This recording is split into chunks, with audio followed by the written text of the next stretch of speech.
I've done this. I've done this so many times. You'd think I could do it in my sleep, but no. If I don't prepare every single time, I fall flat on my face. So, I think I'm prepared. Um, so anyway, I think the question was, tell you about myself. Yes. That's my least favorite question. Ask me how red works with blue, and I can give you an answer. Um, I've been painting all my life, off and on. Um, What but media? I started painting. I'm sorry. What media? Um, well, I paint in watercolor and oil mainly. Oil is actually my primary medium. Um, and I do use acrylic, but I don't consider myself an acrylic painter per se. It's such a versatile medium, and yet I don't, it's not my medium. So I do use it, but I use it mostly as an adjunct to my oil and watercolor. But I do have an acrylic painting in one of the acrylic works books. So if I have a class where somebody specifically wants to paint in acrylic, I'm equipped to do that. Um, so oil is my gallery medium. I don't know how it is in California, but here the galleries really don't. Uh, they're not too interested in watercolor. It's that way here. Yeah, and I don't think it's the galleries. They're just trying to cater to what their clientele wants. So oil is my gallery medium, and I do absolutely love oil, but I teach a lot more watercolor than I do oil. So I couldn't ever give either one up. I love them both. So I've been painting professionally for. I started shortly after we moved. My late husband and I moved here to Arizona, um, which was 42 years ago. So that's how long I've been trying to make it a business. Um, and I find that it's no matter how long I paint, it still remains a challenge. So I don't know if you had a chance to look at one of those documents that I sent. Last fall, I had a student who um, was brand new and really struggling. And I think we all have experienced this where you watch somebody do a demo and man, it looks so easy. And you think, well, I can do that. But our handwriting isn't the same. And maybe we're brand new, maybe you haven't got all the nuts and bolts under your belt, whatever. It looks so easy. And then you try to do it and it's not. So anyway, I put that list together for her, but in truth, it applies to everybody. No matter how long I paint, all that stuff still applies to me. I can't speak for um, the rock stars of the painting world, but I know for me it'll always be a challenge. So Hang on. um, Hang on. This is that's Bowden. let's see what else. I got 3 books out. That the last one came out. I guess it was. Gosh, I didn't. I can't remember. I don't have dates in my memory. I have to look everything up. But it was several years ago. My oil painting book came out, and a couple years prior to that, my watercolor book. So I have 3 books out and several videos through North Light, which you probably know, F&W, which used to be the biggest publisher of art books, how-to art books and videos, biggest in the world. And then they filed Chapter 11 a Oh, couple of years ago, which was really bad news for me. And then the pandemic hit, and I haven't talked to any of the other artists that they published. But Julie, yes, are you are your books under Northlight from Northlight or yes, some other publisher? Northlight. Northlight, Okay, yes. so everybody knows. So I have them out. Let's see. Um, I've got a table adjacent to my painting table here, and I've got so much stuff. I still don't have enough room. um, so I noticed that called you're called the Tuesday Art Group, the not Tuesday Watercolor Group. So I don't know. Are you all of you in Mo- one medium, or do you uh, do different medium? Most of us, are watercolor, but there are several people who do other things.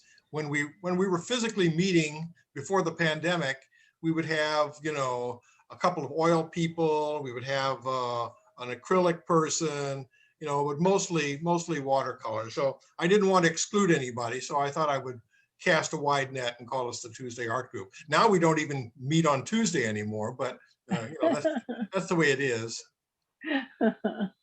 Yeah. Um, so this is my most recent book. Um, should I spotlight now, do you think? I'm, I don't think you can spotlight me because I think I've now the got you host. here. Discover Oil Okay. Paintings, Easy Landscape Painting Techniques. Yeah. So that's my most recent book. Um, the one before that was Watercolor Unleashed. So they're still both available. This Watercolor Unleashed, it's unless you get a used copy though, it'll be a print on demand. Amazon, you know, um, contracted with F&W um, to do the print on demand. So the quality is not what I would like, but they didn't ask me. But the first printing sold out several years ago, so the content is the same. Good. Why don't you tell us what you're going to do with us today? All right, shall we get started with the program? Sure. Okay, would you spotlight me or should I do it myself? You want yourself, your face or your palette or your work area? My painting area. I got your work area spotlighted here. Okay, so what I'm going to do, I'm going to do a screen share. So I'll just get started. Of course, I always have to search for the right location. And of course, I've got a gazillion files to go through. In the past, I've tried to queue it up so I could just press one button, but that never worked. Um, you know, I've been doing these Zoom classes now for over a year, and I'm still. One thing is they keep changing things on us. Um, okay, where is it? I have a couple of other things I will send you after this session today. But this is the one I believe that I sent to you, Ralph, and then Yes. And I shared it uh, with everybody. yeah. So this is basically an overview of my approach. Um, sometimes I don't always do the same thing, but my process as far as doing preliminary studies um, is pretty consistent. So this is kind of an overview of my process with watercolor, and if you had a chance to take a look at it, you kind of already know. Now I think the one I sent you did not have this image right here, so I could resend. Um, I'll say more about that later, but I'm finding my mouse now. Yeah, no, I don't have It's the Oak lost. Creek and Briar Patch. Um, the one I sent you should have this last page though, with this. Yes. It's just that after I did that, I added the one at the bottom. I see. Yeah, I'll send that. I'll send that one to you. So that's the overview. And now I have a presentation that I'll go through. Okay, we'll start with this one. Okay, I gotta look at my notes. So I've got this, we can call it a slide presentation, followed by 4 different demos that I have prepared to do for you, and more about that later. But I'm not a fast painter, so um, I can't paint a whole painting in 3 hours. I tend to be a very methodical person. I would like to be faster, but that's just not my painting personality. But I can show you how I go about the painting and show you examples and then do a little bit for you. So my theory is that those people who are fast painters, they're faster thinkers, because I think you have to think watercolor through. And I think those who it just flies off their brush, maybe number one, maybe they get into their right brain mode of thinking quicker and can stay there. And they can, painting is problem solving, it's visual problem solving. And so I have a feeling they're just like that with the problems that come up, whereas I have to think them through. So we all kind of have to find our own way. Anyway, I have several things to show you. And I wanted to talk about um, the the inspiration that you get from your seeing, whether you're in plein air or looking at your photos, and some ways to simplify, because one of the most important things that we can do is learn to simplify. And for me, if I if I try to figure out what has been the most difficult, hand-eye coordination, color theory, drawing, composition, all that stuff that we have to put into one piece of paper. The very, very, very, very hardest thing has been to simplify. So you think, I naively thought in my mind, simple equals easy. That is not the case. They're not the same thing at all. So this first painting that I'm going to show you. Here's my photo reference.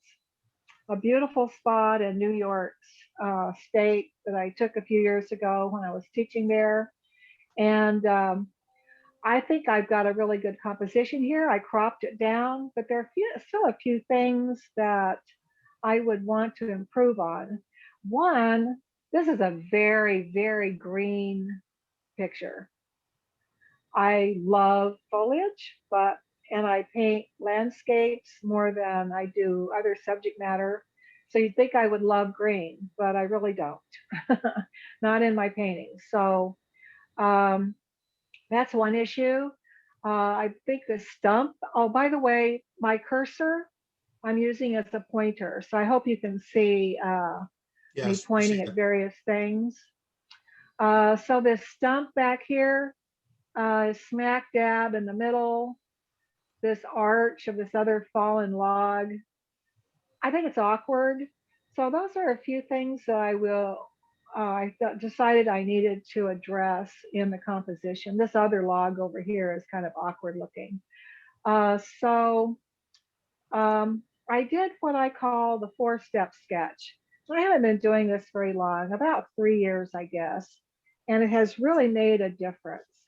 I know other people do simplified sketches, and um, this one occurred to me. I don't know if I saw it somewhere else or where it came from, but I do a very simple sketch. I keep it small, and then I start with the light, only saving the white. If it's light value, you don't really have to worry about where you put the color, because the darker values will go on top of the light later. The only thing you have to do is save the white. So this step in the sketch should be very free and easy, very quick. I don't spend more than say 15 or 20 minutes on these, which also makes it easier to do a preliminary study, because a lot of the time when you do a preliminary study, we we go down that rabbit hole, we see something we like, and the study starts taking longer and longer. By the time you're done with the study, you're kind of worn out on the subject. That's not true of everybody, but it's true of a lot of people. They stop wanting to do the preliminary studies because they're time consuming, and um,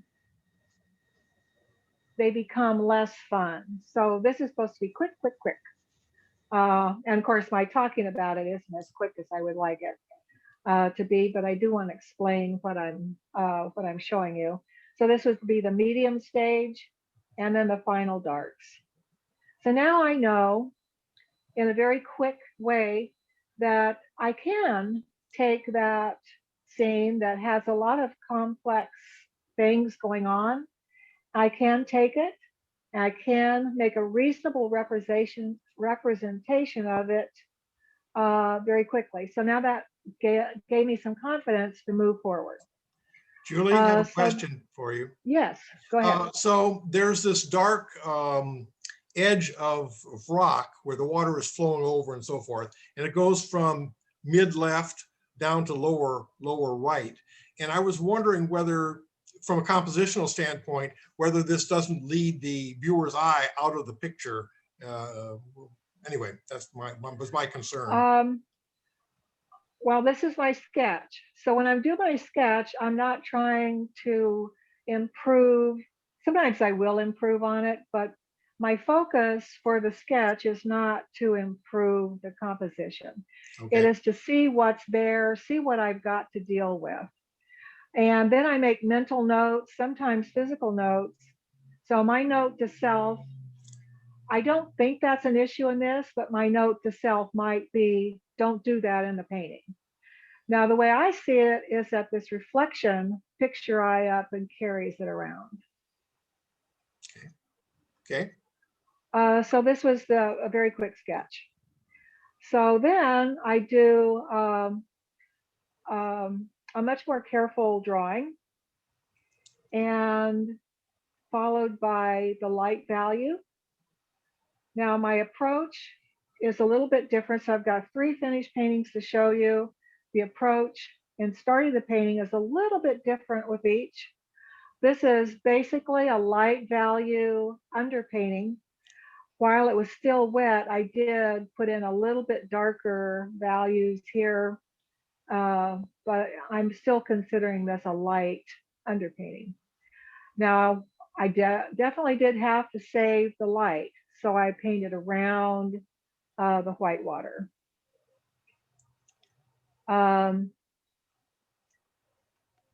Now, building up the values, you can see up here where I really simplified the scene. I didn't put that log in there, or that upright dead tree. I didn't put the arched log. I did what I call pick and choose. So I really did like this fallen log right here. And I feel like this is one of my focal points. This probably the secondary focal point. But building up the values, further building up the values. I did, after I had some of that light value on here, I did go in and mask out the branches that are coming down off of this fallen log. And I think the next one is the final picture. So again, in my view, the eye comes down and around. Okay. Now, I haven't entered this in any kind of contest, so it might be that a judge would say, nope, my eye is going right out.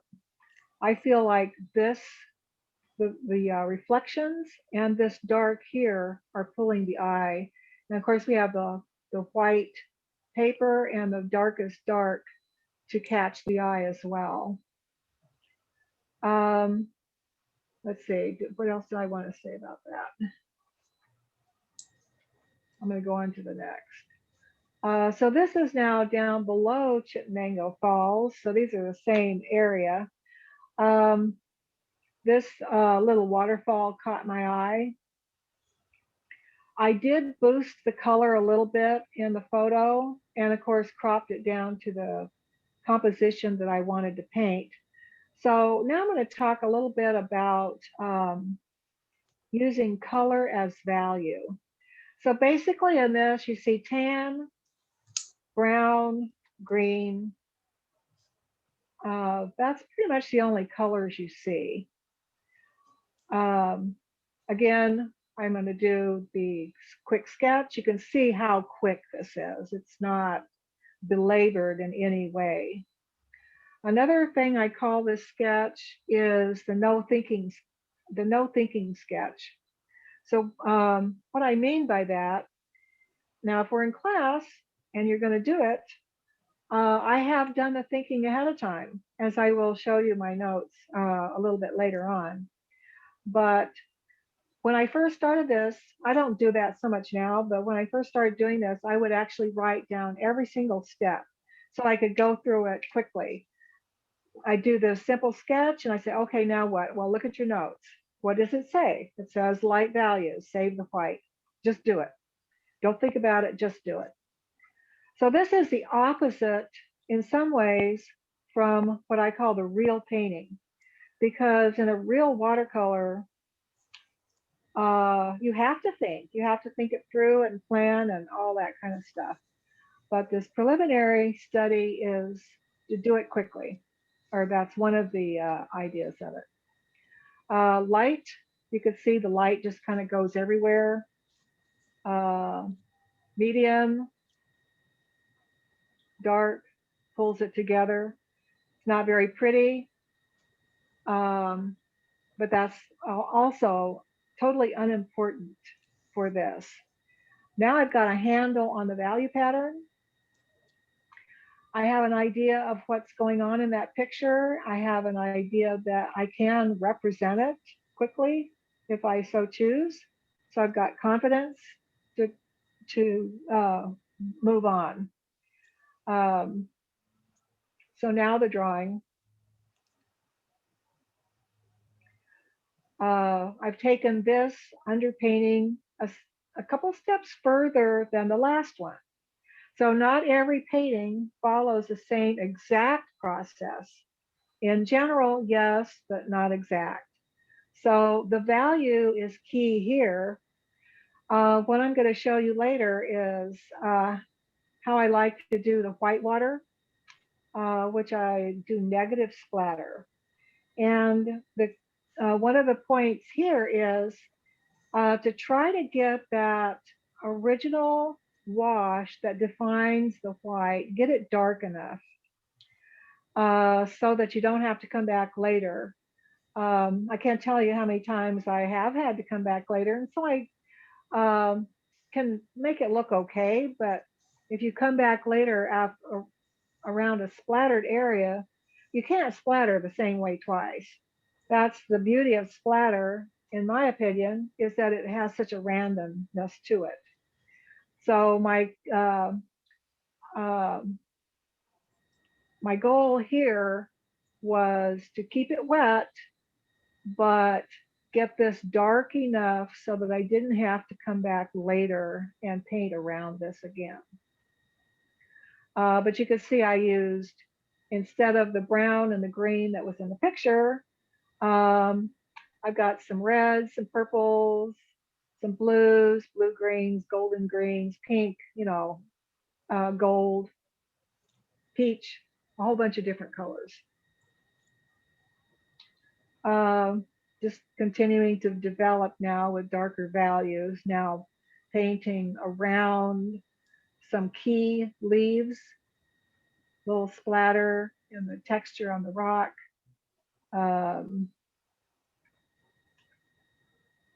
Let's see, just So when I get into this stage, where I'm really starting to finesse things. I call it the define and refine stage, because a lot of these things need to be defined further and refined. So there's more of the same. These were painted negatively. These were painted positively. Now I'm going to back up, back and forth if I can get rid of the faces here. Got to get rid of your faces so I can see the arrow. So this area is what I wanted to point out. So I did all this and I was kind of happy, but then I really decided that this gold green, all of this area up in the upper, just to right of center, was clashing with all my colors down here. I wasn't pleased. So I went in and washed it all out. I couldn't wash it completely, but I got it back to a much lighter stage and repainted it with cooler blues. Just I wanted it to go back in space better than it was. Um, and I think the next one is the finished. Question, No, I Julie. guess that was the, yes. So when you washed out that area and took off much of the color, how did you do that in order not to destroy the surface of the paper? I think it's hard to remember, to be honest, but I think I used, well, okay, I know one thing I did. Can you see here? I'll zoom in. Oops, there we go. I applied a little bit of masking and I used a sponge to get a soft lift. And I probably sprayed it and tilted the paper so the spray would run off. I'm pretty sure that's what I did. But you weren't touching the paper all the time and taking particles off, a lot. Except when I was spraying it, yes. Yeah. Yeah, so it just depends on the area that you need to lift. So sometimes if I have a very discrete area that I want to lift, I'll use a brush. I have a brush I call my sacrificial brush. Actually, I have a couple of them. They're just half-inch aquarelle flat brushes where you can get a very chisel edge shape. If I need it even more sharp, and if I'm using Arches paper, I might use packing tape as a stencil. If I want a softer area, I would use either a sponge or spray or both or all of the above. Whatever, I've got a lot of tools in my toolbox, and I don't mean necessarily physical tools, but techniques that I just pull on, you know, uh, intuitively, usually. Not always. Sometimes I have to really, really consider it, what I'm doing. But the more you do, the more intuitive it becomes. So anyway, the next stage, you could see where I repainted that area. Um, I did some more negative painting around those grasses, made sure I got some lost edges. Uh, One of my personal goals over the last several years is to employ more lost edges because I'm always trying to get looser and looser, and left to my own devices without uh, kind of forcing the issue, I would find every shape. But I don't want that. That's not what I want in my paintings. So I'm deliberately losing edges. So I managed to have lost and found throughout this. So the next one has a very different approach. Um, this is my photo reference, and before I go into the steps, look at this big potato. I've got a rock that looks a lot like a big old potato. So that was one of the things I really needed to improve on. going back to the idea of finding your inspiration, but also finding the challenges. So I know the inspiration is that I had painted in plein air here many times. This is the same location that the painting came from, that's in that PDF um, document that I sent. So I'm inspired right off the bat. Rocks and water are my favorite thing. The day was beautiful. I can pull it back into my memory, just sitting there. But that potato rock has got to be changed. So I did the 4 step. I don't have the steps here. I did it as a demo and I didn't take time to photograph the steps. So I think I got a reasonable um, a representation, but look what I did. I put this big boulder right smack dab in the middle. So again, note to self, don't do that in the painting. I didn't do much improvement on this boulder down here, and it's not coming forward like I would like. So another note to self is to make this one more prominent so that it comes forward better and this one goes back. Also, the colors are very dull, but that's not an issue because when I do my preliminary studies, I usually don't try to be creative. That's not my goal. Um, so I did a drawing where I made this boulder quite a bit larger than this one, um, which is different than the photograph. Um, After I did the drawing, I used minimal masking to just get a few spots of foam, a few places where I was not sure that I would remember to keep the white of the top of the rock, that sort of thing. Um, so for this one, I did not do an underpainting. This is a more direct approach. So these 2 rocks, I don't believe they got painted anymore during the process of this painting. I think what I painted, I think that's the way it still stands. So I just kept going through and painting the rocks as I go. Um, I want you to notice that um, I take a lot of time and effort. Well, I don't know if it's time, but I spend a lot of time thinking about it. And I did make a lot of effort to paint the rock around the water. So you'll hear me say that quite a bit, and it probably sounds repetitious, but I know that in class, when we're doing the splatter lesson, sometimes we'll actually do it, the splatter lesson, um, before doing the water, and we'll incorporate the water into the lesson. And I'll say, okay, this is white water. Don't paint the white water. Paint around the white water. And I'll walk around the room, and sure enough, there'll be at least half the class actually painting the white water. We're not painting the white water, we're painting around the white water. So I'm painting the rock around the water.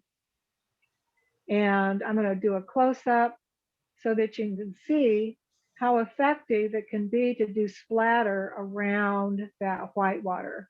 So it gives it a freedom um, and a looser, more random look than than when you have the brush touching the paper and actually doing the negative painting around it.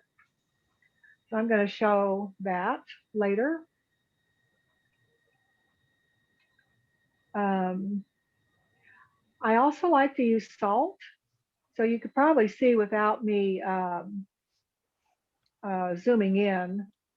Um, I know that salt can be, um, if you use it too much, it can look very gimmicky.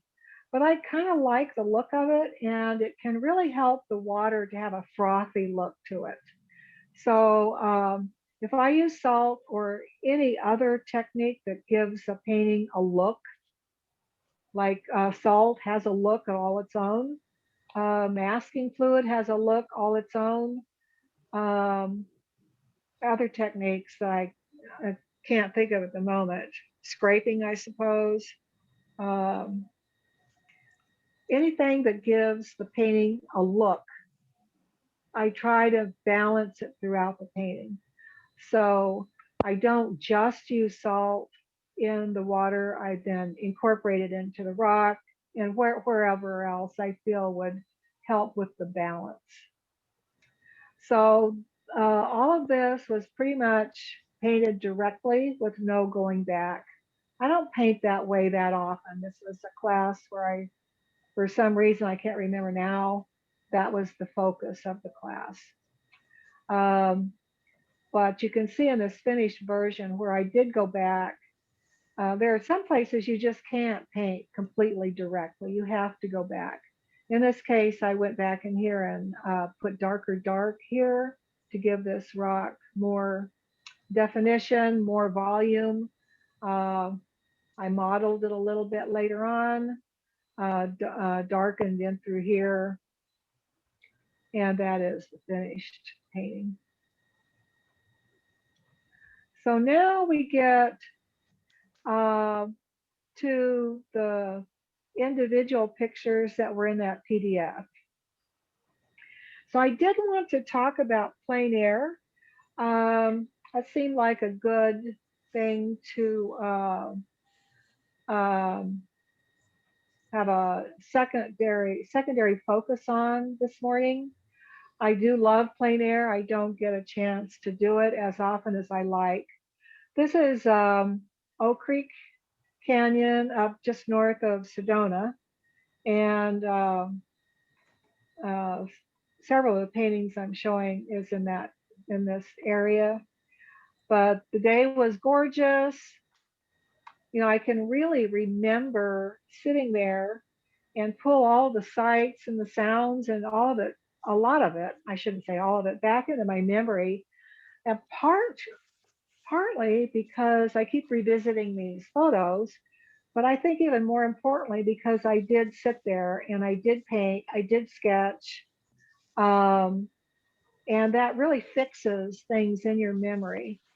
So I think plein air is so important on many levels. Um, so this is the plein air painting I did sitting there. The only thing I did later back in the studio was add this dark background. Um, I think that's pretty much all I did later. Now, normally my plein air paintings don't get this far along. I usually simply don't have time um, to finish a painting while I'm sitting there. Couple reasons. Usually when I'm plein air painting, I'm demonstrating for a workshop. So I don't have that much time. I have to do my demo and then I have to let the people in the class paint, and I walk around and talk to them and all of that kind of thing. So I don't have that much time. This one, however, went quite quickly because this time I decided I'm going to do the 4-step sketch, only maybe take it just a little bit further. So I kept it small. This is a 9 by 12 tablet, kept it small. And I very consciously thought about doing the simple sketch, putting in the lights while saving the white, medium, dark, boom, boom, boom.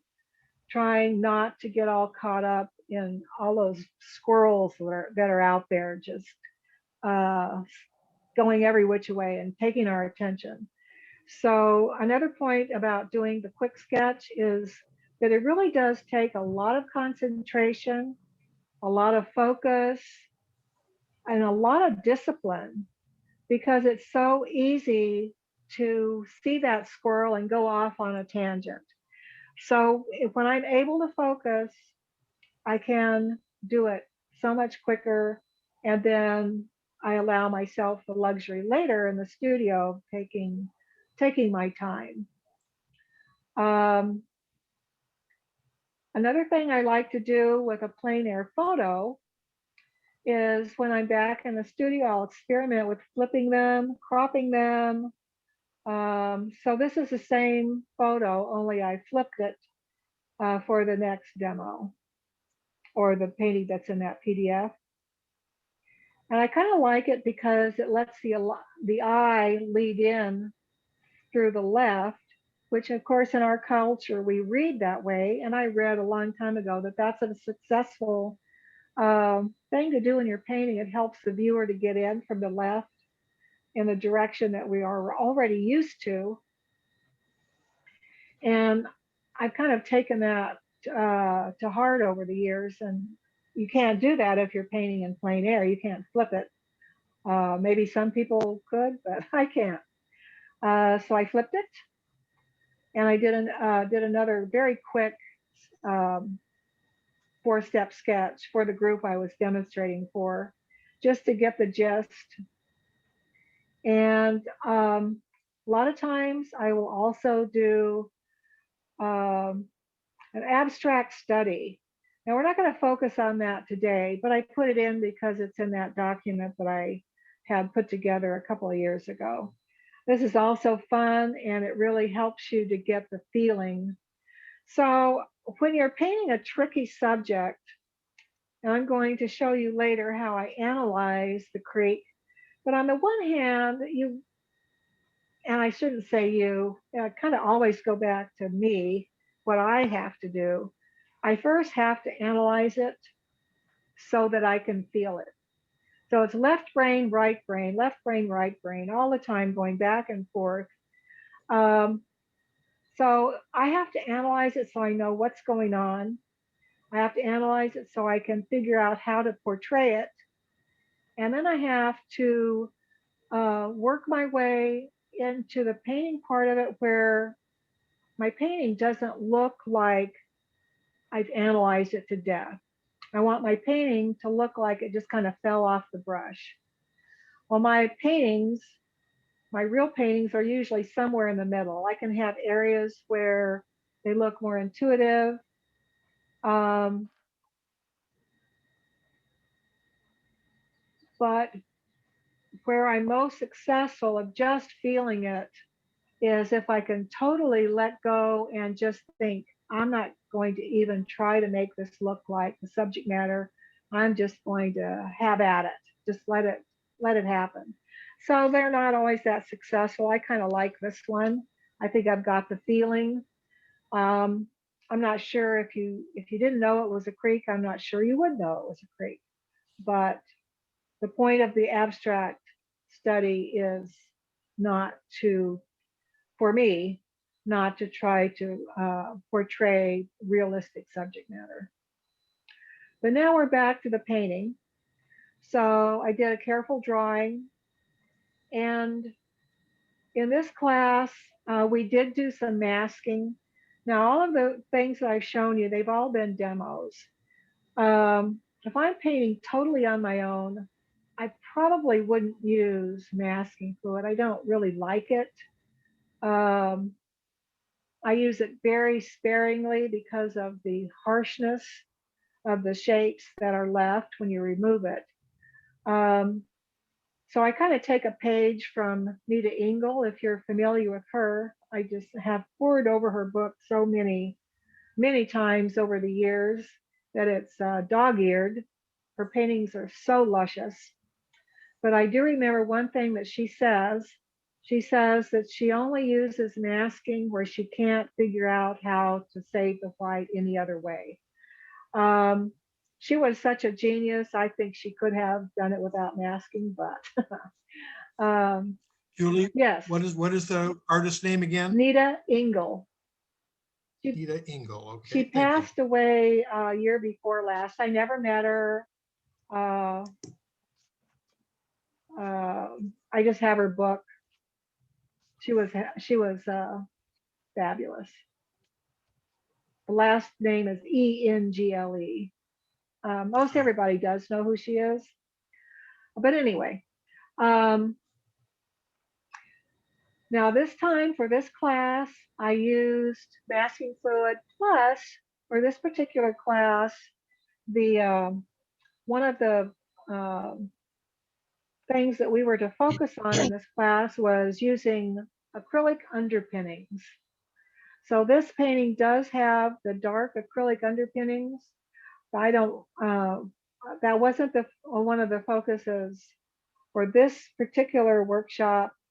So the next picture shows how I got into working the painting after the lights and the darks were established. Um, just working from the top down. But the next one, oh gosh, where is it? I deliberately put it in here and now it's not there. Because I photoshopped one of those steps. Huh, it's not there. That's crazy.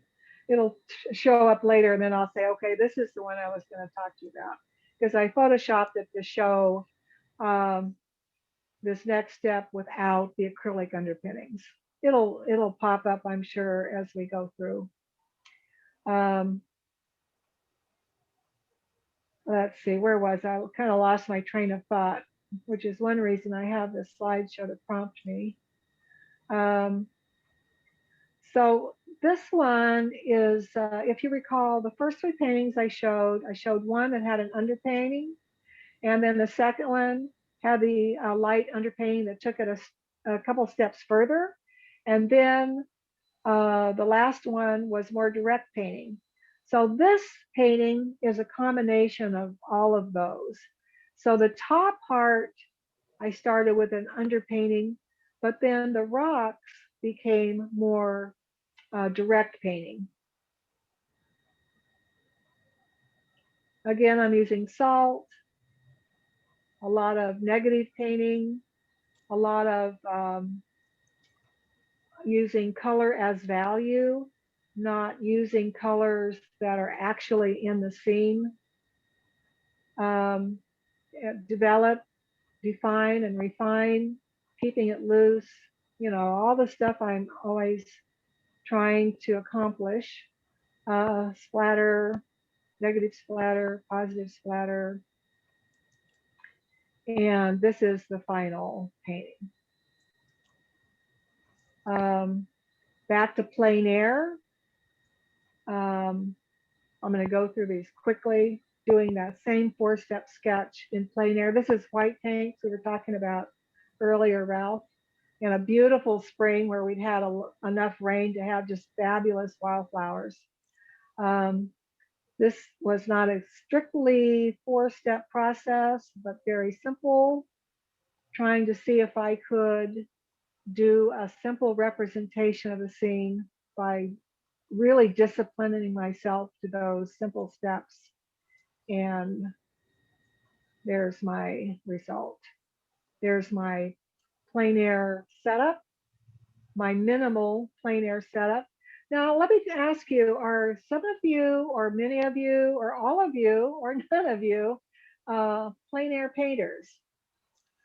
I think most of us are studio painters, but I'll let any plein air people speak up.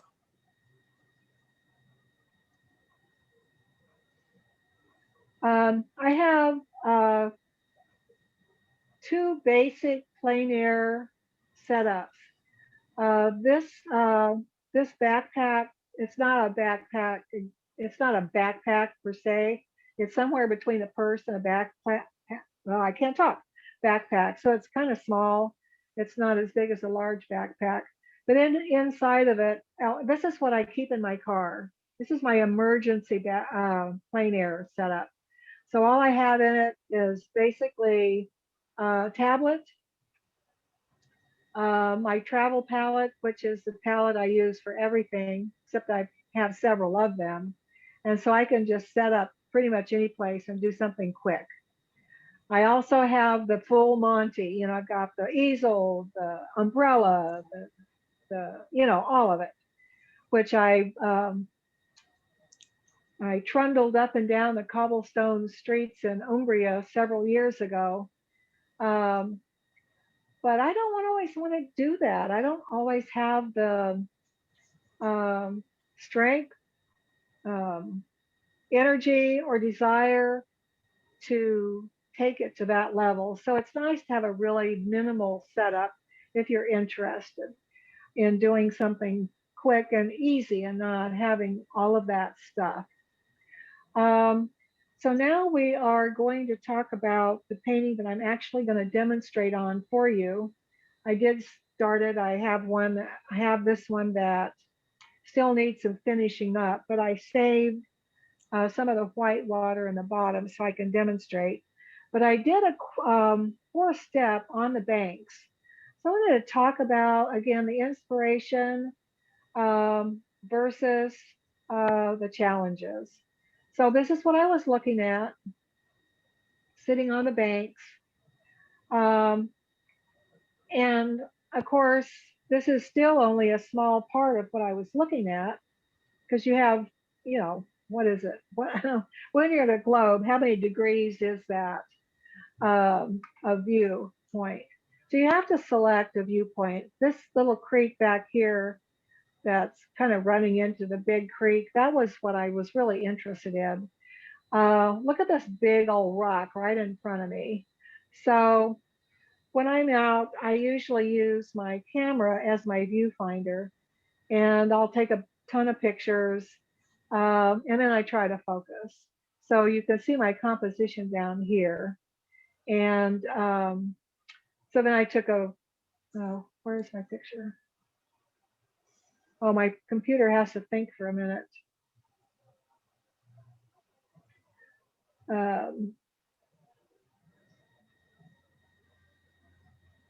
Okay, computer. I did a slide, I put it on slideshow last night to make sure that it could move through these pictures without loading, but I don't know, it's having some difficulty right now. I'm going to just close out and see if I can get it started again.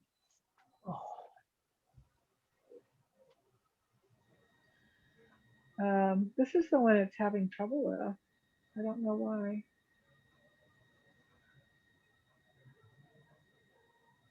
Well, I'm just going to let it think, and I'm going to move on. That might be the one that was missing earlier. So anyway, I zoomed in and I just fell in love with this spot. So that was my composition for the 4-step sketch. A little bit later in the day, the light changed. I only spent maybe half an hour, but I spent a lot of time sitting there. I think we took our lunch down and sat and had our lunch there. So the previous picture is the one that I sent you. One I like the composition a little bit better. One I like the light and the color a little bit better, but 4-step sketch, not very pretty. I think it's the colors, because when I look at it in black and white, I like it better. And that one's missing too. My husband checked my download and upload speed this morning, which was pretty good, but my computer is still having a little bit of trouble. So this is the one I'm going to be demonstrating on. These are the steps I took. I did my drawing, did a little masking. Again, it was a demo for a group. Did minimal acrylic underpinnings. And I don't have the other steps. I just have this step. And this is where we, no, one more step.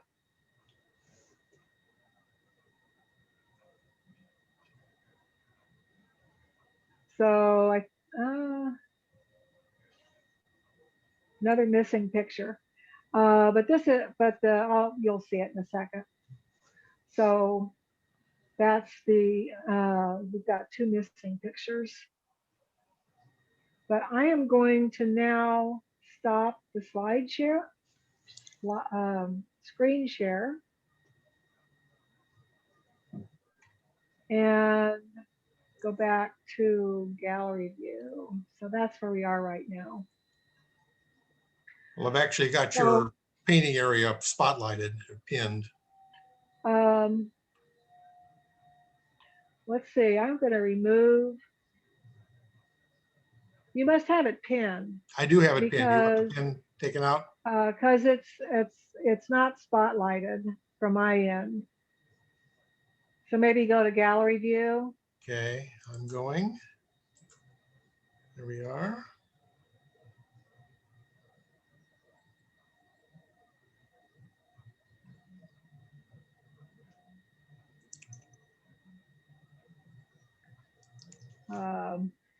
So what do you want to do with this? Are you seeing gallery view now? I just want to I've make got sure. gallery view, yes. Okay, good. So I wanted to see everybody. So I want to find out if anybody has any questions, comments, requests, anything at this point, just holler. Some of the people who've taught us before have embraced a concept called the Papa Bear, Mama Bear, Baby Bear. Do you use this in shape? No. Probably in my own fashion. But I have heard of that, but no, I don't use that language. Okay. So the language that I use, of course, focal point, center of interest. But I think it was Charles Reed who said that it wasn't necessary to have a single focal point. I'm sorry, I'm talking about him without knowing exactly that he said that, but I believe that he was the one that said that. And then there's another book that focuses on the idea of asymmetry. So the word in my brain always is to keep it asymmetrical. Try the recurring phrase in the book that I can't think the name of right now is all through the book he keeps saying, don't let any two intervals be the same distance. So that book came out a long time ago, but it's a great book. I wish I could think of the title. So that's what's in my mind. Try not to have important things stuck right in the middle, like that one painting I showed you. I moved the boulder in the back over to get it out of the center. You got to keep the eye moving. In the painting that I'm going to actually work on later, I would say this probably is my general focal point, but it's an area. It's not one thing that is the Papa Bear. I have a question about that area. This is Jackie. Yeah, hi Jackie. Hello. Those very small and thin white lines that contrast with the tree trunk, etc. Are those the small, tiny places you would mask, or are those something that you wait until it's dry and then you brush out? Well, all of the above. Okay. So think of all your tools, not just your pencil and your paint and your brush, but all the techniques that you know about. Think of those as your toolbox.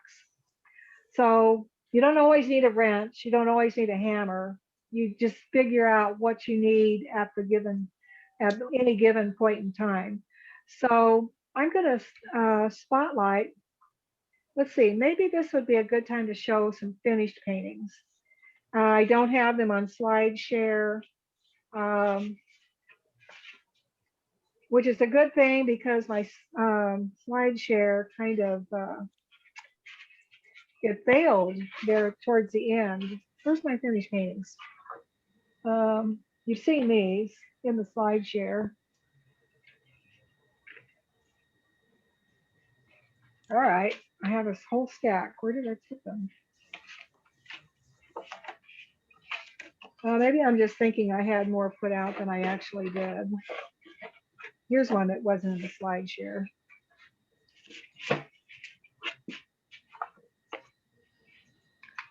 Okay, let's see. I'm going to do spotlight. So you should see it spotlighted now. Yes. So this is the plein air one. This is the one where when I got back to the studio, I put the dark in, but all of these lights were negative painted. All of this is just negative painting. I don't use masking fluid when I'm out in the field. This one, I did use mask. I think I did. I try to use it in such a way that you can't tell later. So I can't always tell. But I think I might have used a little mask in a couple of these spots. But you were asking about fine lines. So this fine line was negative painted. This one, I can remember this one. So this part was masked.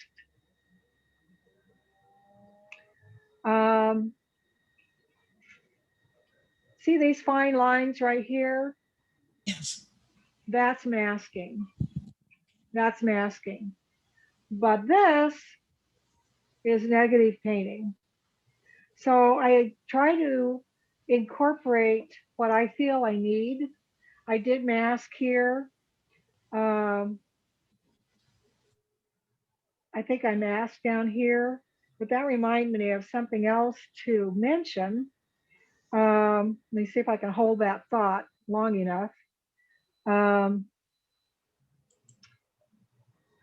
Because I did do a little lifting here too, which you asked about. Yes. And I can't remember. I think I might have lifted this one and then repainted around it to make it more crisp. I know I lifted some of the water back here. It got too dark and strong, but the thought that I was going to mention is that when I use masking, sometimes I will paint right through it, just use the masking. So you can see that very crisp edge around the masking here. But I know I masked some of these, but it doesn't look like masking because what I try to do is use the masking as a fallback. I try not to touch the edge. So when I paint over the masking, let's get a dry brush. This may be TMI, Jackie, but to give a really thorough answer, sometimes I'll just paint right over it, like I did here. It's easy to see because it's really crisp. But here it was masked, but I took a pointed brush and painted around the masking so that it wouldn't look like masking. But if I wasn't able to do that, then I still had that mask shape as a security. Does that make sense? Yes, it does. Thank you very much. And I do have that described and illustrated in my book on page, let's see, it's towards the end. So that is talked about. Well, the demo starts on page 106. So I wrote it, but I haven't read it myself recently to know exactly where I talk about it. But it is talked about. And sometimes in class, I have an exercise where you can experience that in a very limited way so that you can figure out how to incorporate that. So anyway, the answer is all of the above. I think I covered the three that you mentioned, did I not? If I didn't, I'll holler at me. Okay, any other questions? All right. So I was going to show, I had told Ralph earlier that I would show some finished paintings to show what I was trying to achieve. And so kind of to regroup my thinking, one of the things I am trying to achieve in a finished painting is to get that fresh, plein air look. Because a lot of times the studio paintings look very different than your plein air. But if you paint long enough, your handwriting starts to come through regardless of what you're doing. Not always, there are no guarantees. This was plein air, this was studio, and I think they look, that I don't think you could really tell much of a difference between the two. So that's one thing I'm trying to accomplish. Another thing I'm trying to accomplish is color. So the picture I was using for this was just very muted gray, green, brown, not much color at all. So in my painting, I use color as value and use the values to get the right shapes and value contrast and all of that, and yet do it with color. So I've got pink, purple, yellow, green, blue, you know, magenta, got all sorts of colors that weren't in the scene, but because the values are appropriate, it still looks realistic. It looks like a realistic scene. So if you were to look at this in black and white, it would look even more realistic, because when you push the color, it has a tendency to make this painting look a little more abstract, even though the shapes and values aren't. So pushing the color, that's one of my goals. Let's see, what else have I got here? I gotta put the dregs of my coffee out of my reach before I dump it all over the place. This,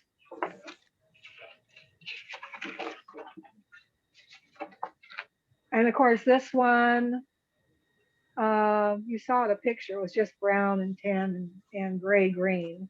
So I really pushed the color on this one. So those are some of the things. Oh, and lost edges. So I've got a lot of lost edges out here. I tried to get the feeling of the scene without all the detail. And regarding lost edges, let's see, let's get this out of the way. Nope, I need that. Did I do that yet? I have a tendency to jump ahead of myself. This was one of the first two Northlight videos I did, and you can't see that much of it, but it's the same subject matter that we're dealing with today, basically. And this is one of the paintings I did for the video, but I wanted you to see the lost edges out in the foliage. So if I cover all this up, you can't really see where the bush ends and the background begins. So that's one of the things I try to focus on.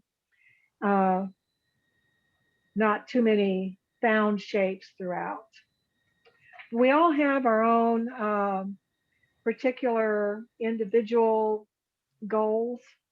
I'm just sharing my goals with you. All right. Again, any questions to this point? Okay, moving along. My demo. I've got 4 that I plan to do. And I hope I do a better one this time than I did that green and purple one that I did on the banks of the creek. Because you, even if you tell yourself it doesn't matter, it always does. You always want to achieve something that you'd be proud for somebody else to look at. So I have to really, really tell myself over and over and over, it doesn't matter. This is not for that reason. Now I do have something else to show that helps to understand that 4-step. Let's see, back here. I've got a gazillion binders. I've got a binder for everything. Make a little room here.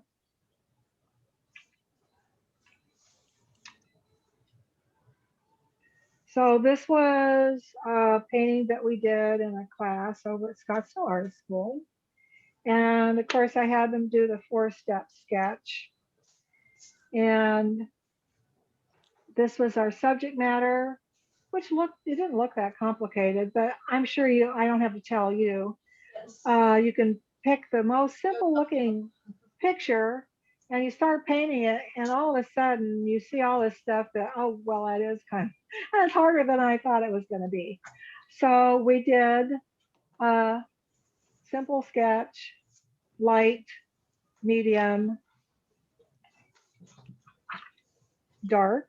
The darks pulled everything together. So what I did to make this easier to understand, try to get all these sheets going in the right direction.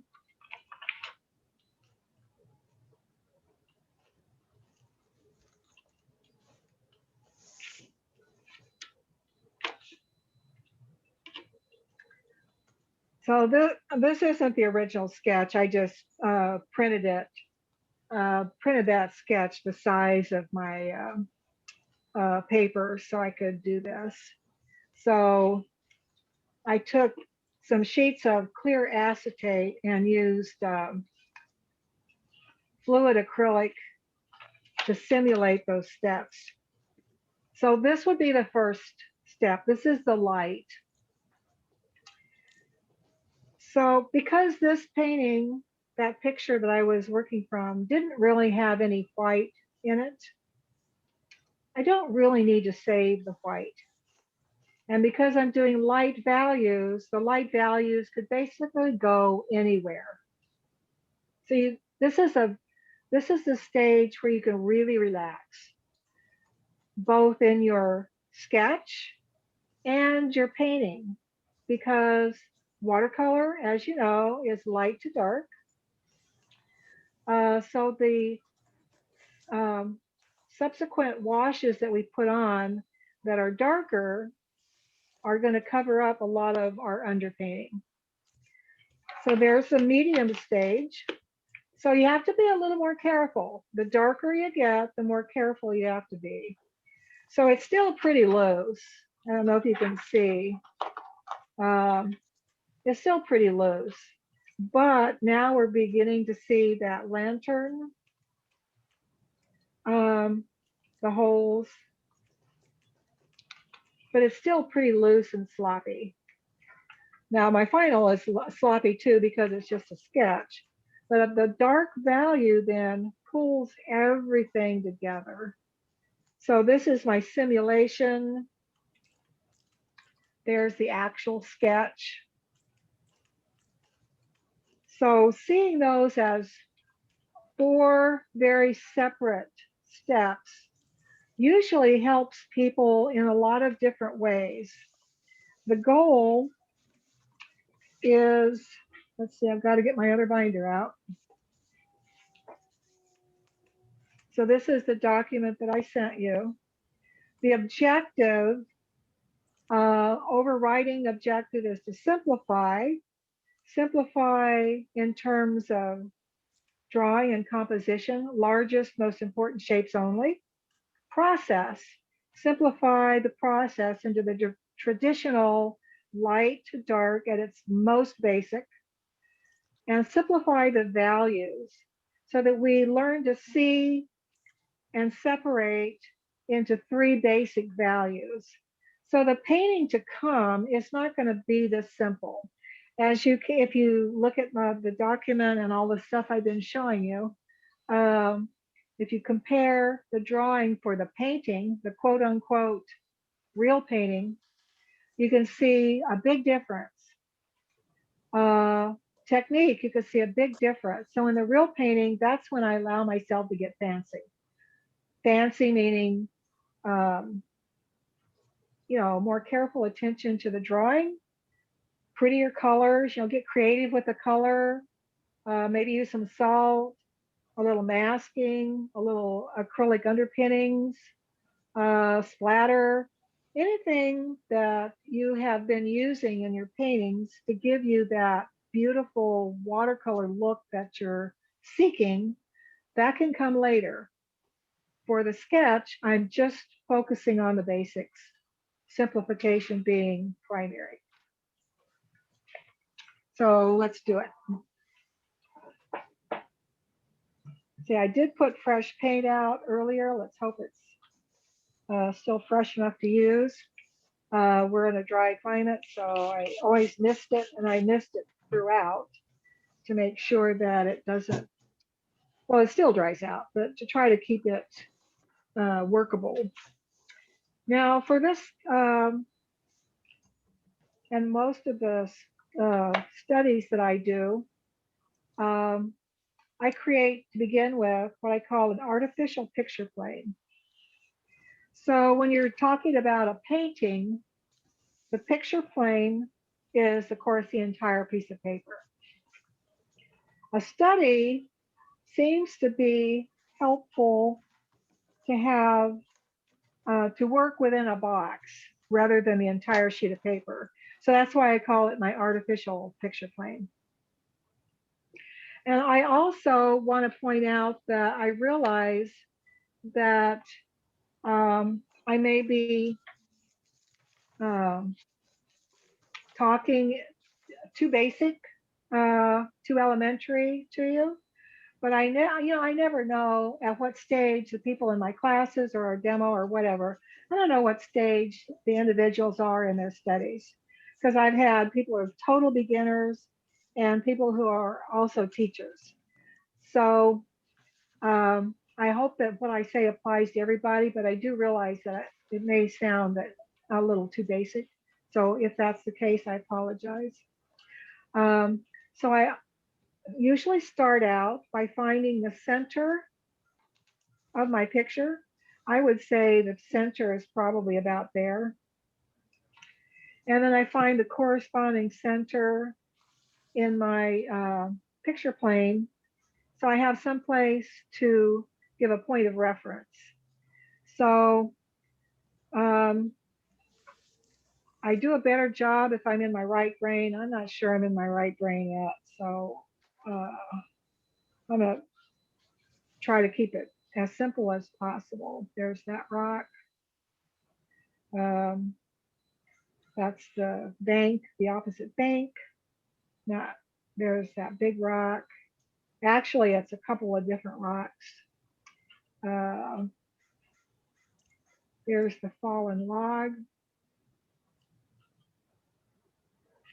Oh, another challenge with this, this is so beautiful. I think I want to do an oil painting of this scene as well. But there are still a couple things that I don't care for. This is another fallen log, and another one behind it. Look at that awkward shape. I don't like that at all. I'm not going to put that in. This is actually two rocks. I'm going to make it into one.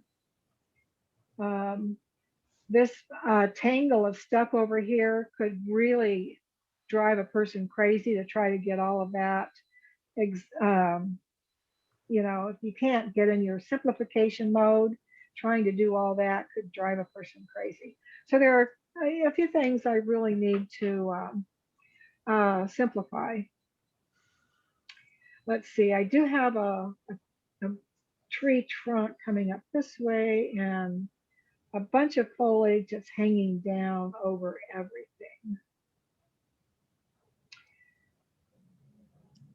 So as I'm doing this, I'm thinking the one I did on the banks when I was actually doing it in plein air, I probably spent a little more time, and then the one I did as a demo later, not so much. So I don't know how this is going to turn out.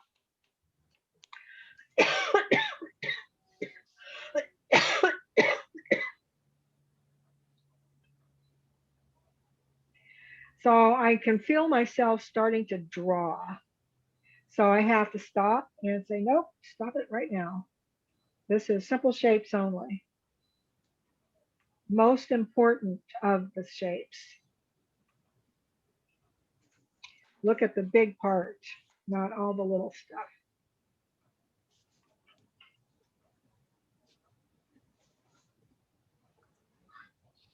I've decided to leave out these rocks. Oh, here's another thing to talk about. Something that really helps. It helps in a lot of ways. It helps you to see details, but it also helps with simplification. Is to put your pencil right on the picture and sketch right around the shapes. And then you take that same, you're building muscle memory when you do that. And then do that same thing using that muscle memory out in on the paper. So a lot of squinting also is going on. Let's see, let's put that foliage here. I didn't put that in the painting. So that's it. That's all I'm gonna do. Not very pretty, doesn't matter. That mantra is what I repeat to myself over and over and over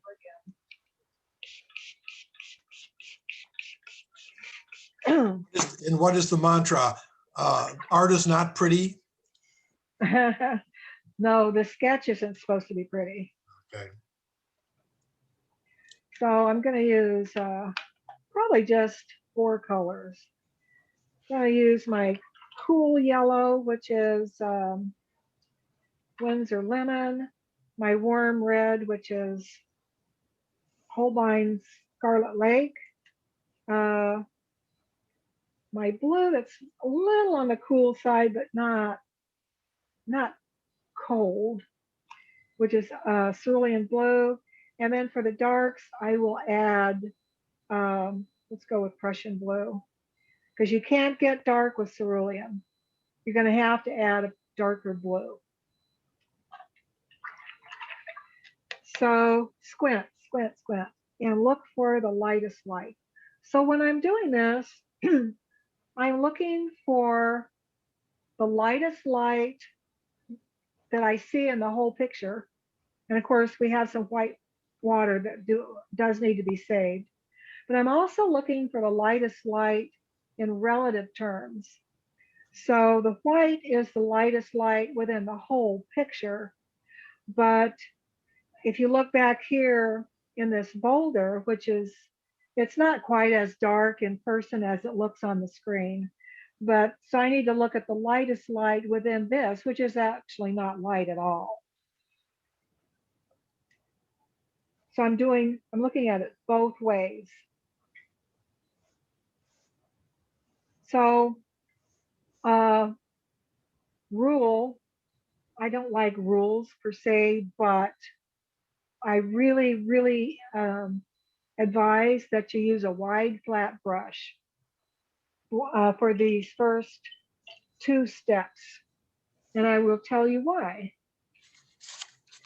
As we do this, we're trying to get a big picture approach, not the cracks in the rock and all of that kind of stuff, or the grass blades. We're trying for a big picture. The minute most of us put a pointed or a round brush in our hands, our thinking goes right down to the tippy tip point of that brush and focuses on the tiny stuff. So if you use a round brush, I think it limits your ability to think big picture. Now this isn't that wide. I'm using an 8x10 picture plane. This is a 3/4 inch flat.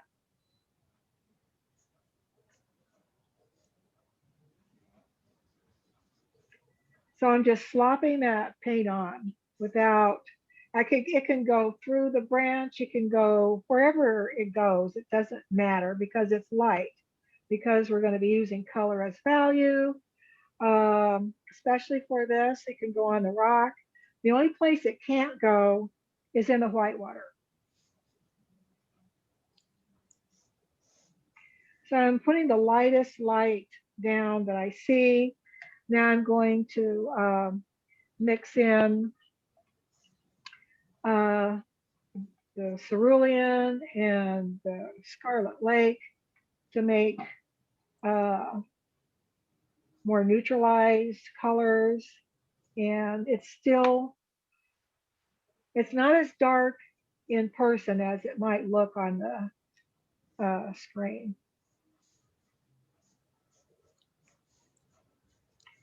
So keep in mind that overlay that I showed you.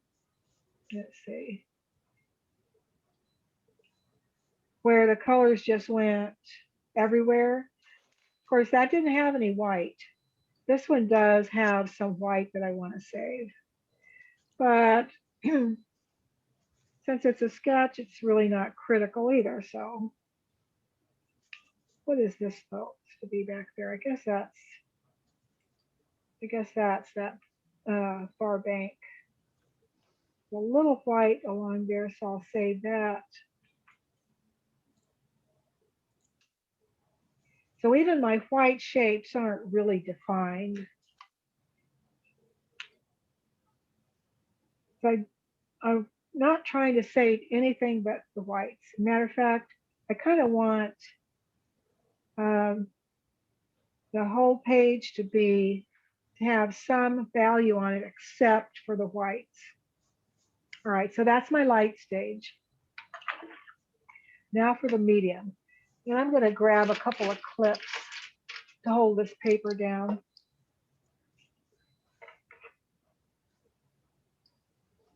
Flip it to keep it from popping up.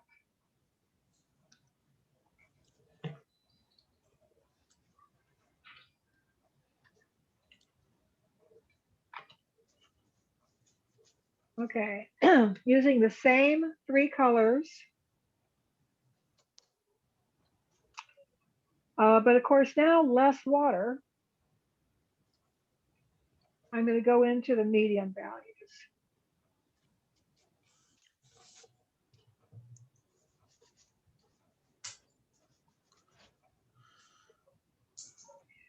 So as you're watching, and if you do this yourself,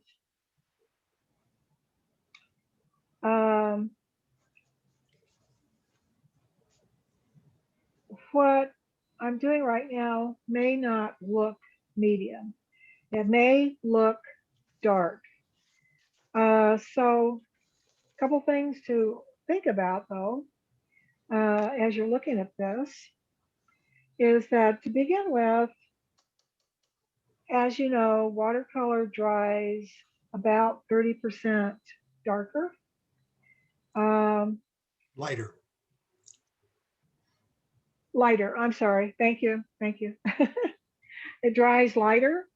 And additionally, right now we're comparing this value to the light values and the white of the paper that's been painted around. I'll leave a little light on the top of that.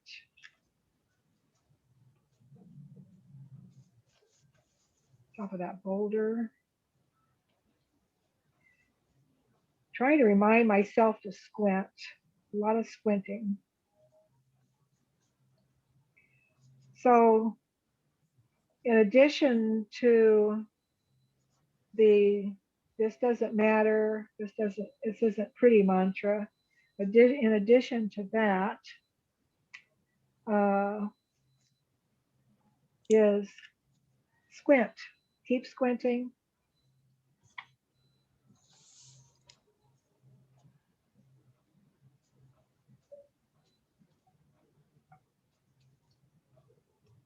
Put the shapes where you see them in a loose manner.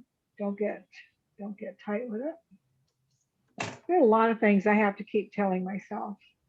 You know, look for the big shapes. You know, all that stuff. But I can't just tell myself once and that's it. It's something I have to continually remind myself because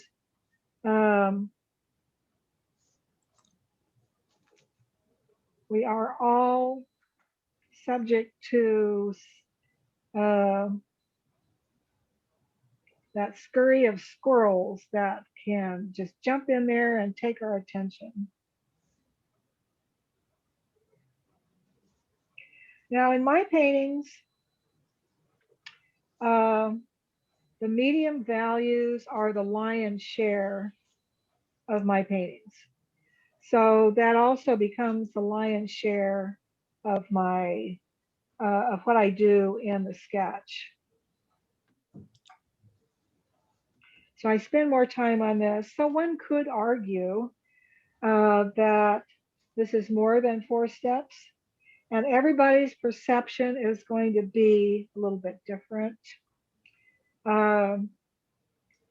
In my mind, I'm trying to keep it to 4 steps, knowing that I'm going to be spending more time on this step.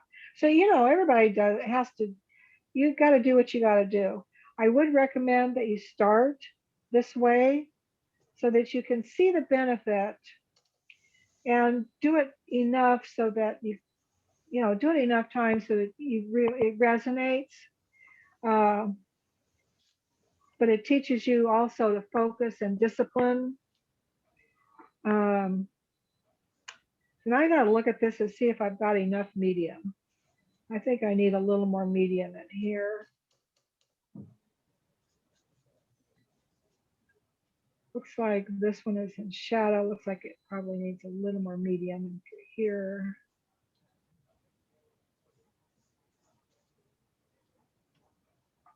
A little more over here.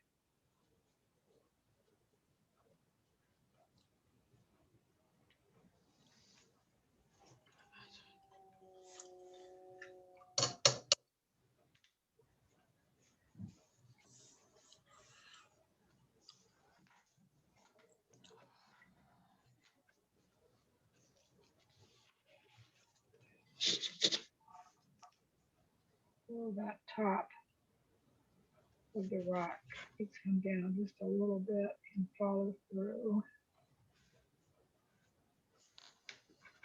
Another thing I work on when I'm doing this sketch is while I'm squinting. Here's a good example. Probably make this even messier while I show it. But if you're squinting, you can see that the value on this rock merges right into that rock and right into the water. So one of the problems that I see in class a lot is very separate objects. And I've had a problem too, as I've worked my way through my studies over the years. So if you want to be a loose painter, you do need those lost edges. And when you're doing the sketch and squint, you can see how one shape just automatically leads into another shape. And if you just allow yourself or discipline yourself or whatever mind games you have to play with yourself to have that happen, do it. All right, so now I need to do the darks. So there's my medium. So So I'm going to stick with the wide flat as long as I can. But in this final stage, I will allow myself, oh shoot, dropped my brush. I will allow myself to use a round brush. Now this brush is a bamboo, uh, either Japanese or Chinese, I'm not sure which, um, uh, writing brush. And I can get pretty loose with it. It doesn't come to a really fine point. I kind of like it. I can scribble with it without worrying about damaging the brush. So I will often come in with this brush. Now this brush has a wonderful point. I don't use that. I try not to use something that I can really finesse with on these sketches because that's not what I want to do. And I'm kind of, you know, I think a lot of times we do the detail because we can. You know, when you first start, unless you're really proficient with drawing, when you first start, it's hard to make the shapes right. It's hard to make a rock look like a rock or a horse look like a horse if you want to get to that level of anatomy. It's hard. So we learn how to do it, and then because we can do it, we just keep doing it. So you have to then reteach yourself to go back to not doing it. So I try to use a tool that doesn't allow for that kind of finesse. I'm hoping that makes sense. I'm um, trying to use language that makes sense. So when in these sketches, I often go way overboard on the dark, put dark in that I really don't want in the painting. But part of it is because I'm trying to show the contrast between a true dark and a medium that looked and felt dark when we were comparing it to the lights. So I'm going to try not to overdo it, but I probably will. But I'll make mental note not to do that in the painting. So I see some crevice shadows down in here and some true darks in the rock that comes out here. Maybe a little bit um, between these grass blades, a little bit at the base of this tree to really kind of pull it forward a little bit. And remind myself again, I do allow myself to do a softened edge here and there.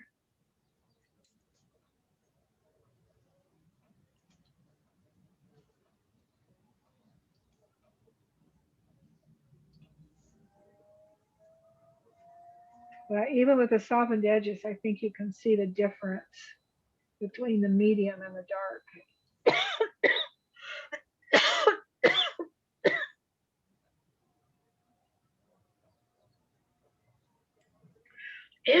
Get that shadow in underneath the tree.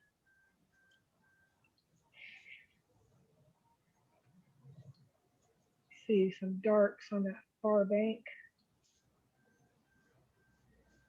Oh, I said I was going to continue with the flat as long as I could. I forgot.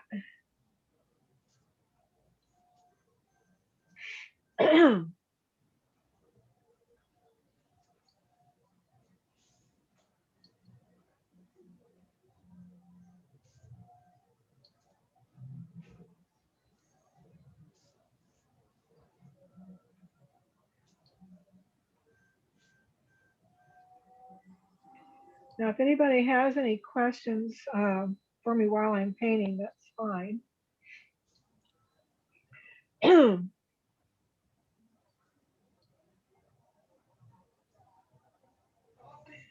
So what I'm trying to do is capture the essence of this scene. So I think, you know, in our paintings, especially if you want light, airy, atmospheric paintings, I think what we want is to be able to capture the essence and still be able to see what it is. We really, I don't know about you, but I'm not after a completely non-objective painting.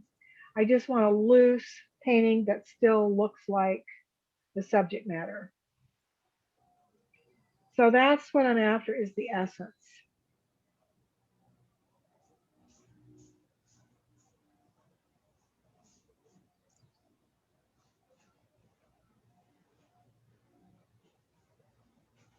And I think I probably need to wrap this up so I can get on to the other stuff.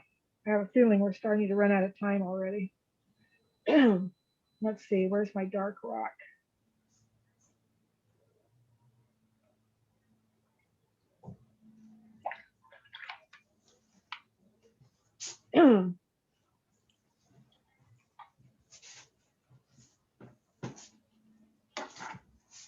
There's some branches hanging down that are darker. We're still thinking relative.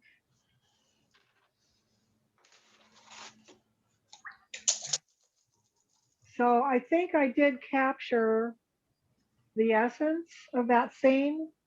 Not exactly a pretty reproduction. So now I'm going to move. Let me look at my notes. I'm going to go to splatter, whitewater and splatter.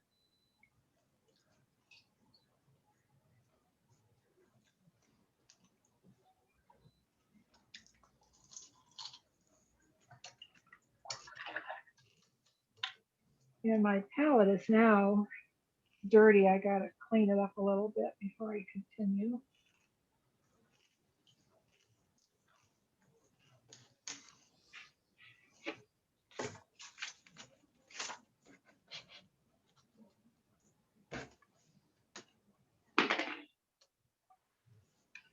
So I'm going to look at a portion of this. So on the analytical side of things, I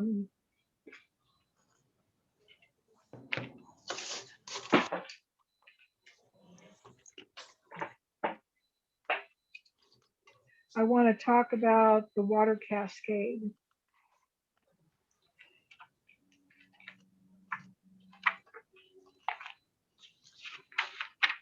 Yep.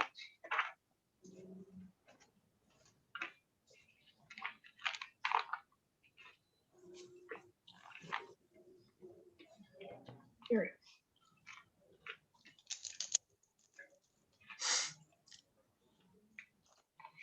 is. So this part of this is in watercolor and unleashed, part isn't. But in order to analyze a water cascade, long time ago I began thinking about it as the simple shapes that are similar to the shapes in a formal gown. So I call this the waist, this the folds, this the ruffle edge or seam, this is the train, and this is the lace. So it's similar to, if you've seen, which I know you have, or taken classes for portraiture, let's say, where they, well, that's not a very good egg shape. They have you draw an egg. The eyes go halfway down between the top and the bottom. You center the nose, eye sockets, ears, and there we have a face. Everybody's face is going to somehow fit within that basic structure or basic anatomy. So that's a fallback. Of course, everybody's also different. So a creek is going to be even more different because the rocks that are underlying the water are very random, but you can still learn about the basic anatomy of that waterfall and then apply and adapt that to either your picture that you're using or in person. And it really makes it a lot easier to understand what's going on, which then leads to easier to draw, easier to paint. So we can't go into that in any detail right now because of time constraints. But when it comes to apply and adapt, I'm going to look at this and see that we've got a whole bunch of skirts. But if we have patience, if you have, maybe you don't have trouble drawing a creek, but if you do, if you have the patience to identify each little skirt and what's going on in it, and then apply that to your painting, it makes it a lot easier.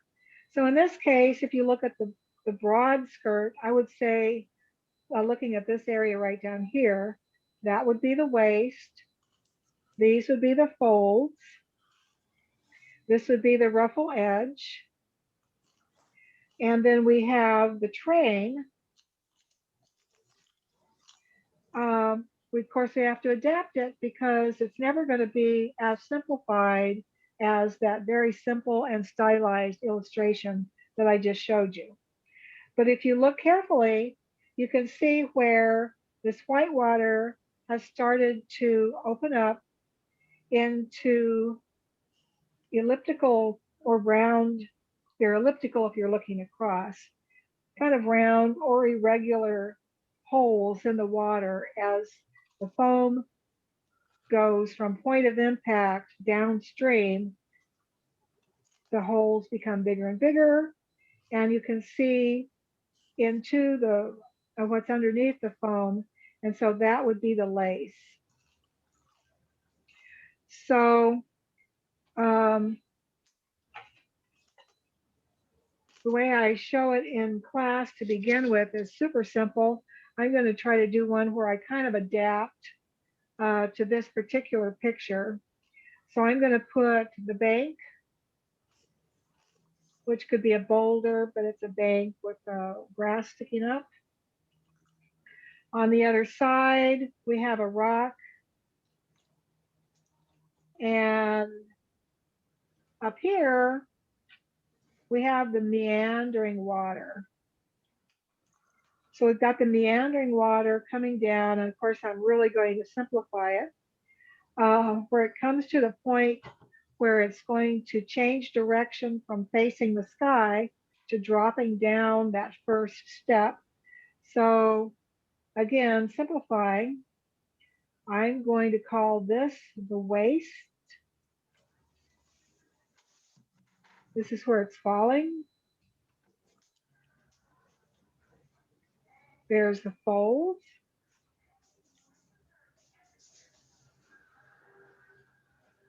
Oops, I went too far. So I have to back up. My folds aren't that steep. I was, once again, getting ahead of myself. So the folds are actually kind of in this area because there's a rock down here. So then ignore all of this. Maybe I should erase it. So out of sight, out of mind.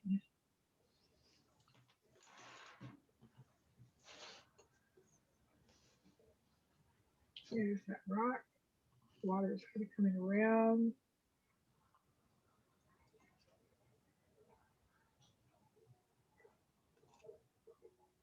I think I got this too high. I'm going to get rid of it.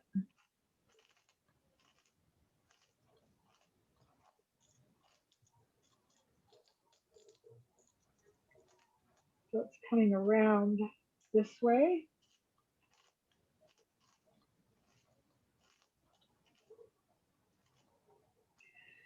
So I use a lot of gestural pencil and brush strokes and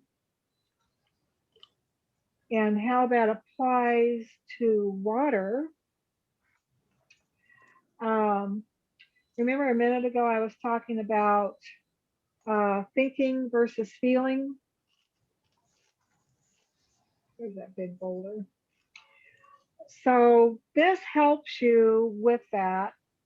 Um, and that is to imagine a leaf coming down that stream. A little leaf in there. So when I'm drawing and when I'm painting, I usually nothing is 100%.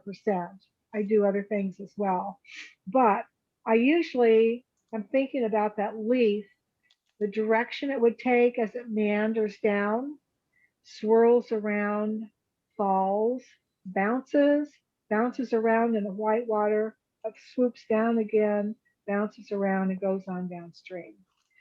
So I imagine that. Sometimes I imagine the point of my pencil being that leaf.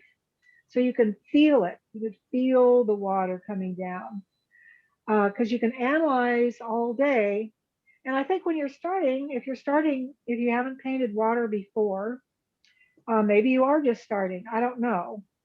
But you have to analyze it before you can feel it. Most of us do. So that's one little trick. And I also think that way when I'm brushing it. So now I've got a simple sketch here, and I want to show you how I get the white water. Well, I didn't do enough drawing. So the white water is also bouncing up in front of the folds of the skirt. Bouncing up in front of this rock.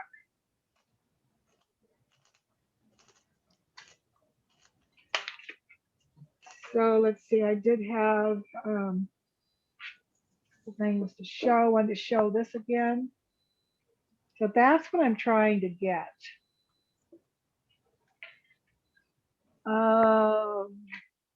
Okay, where is it?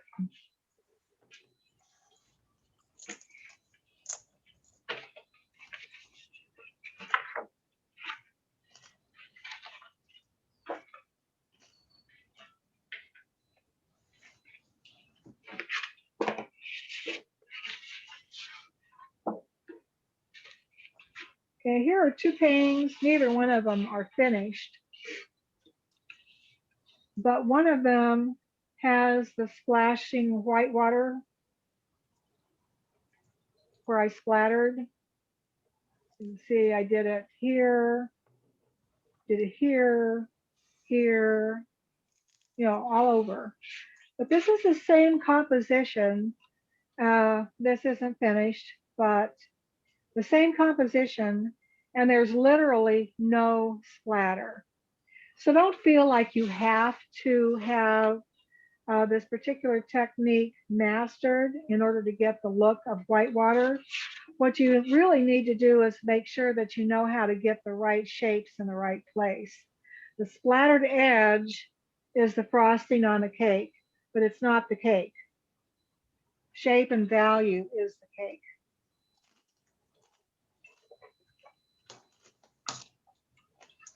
So when I paint water, I normally start by painting the rocks first because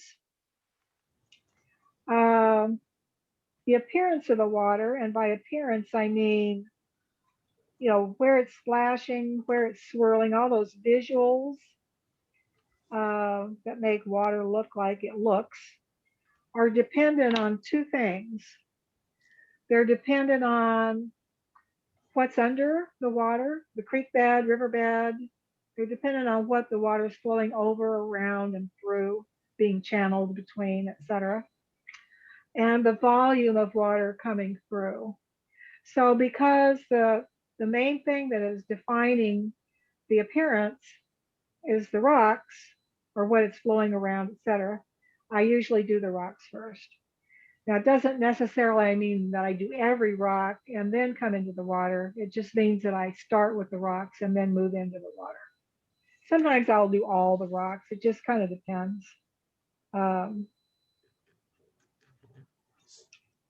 So, with a different brush.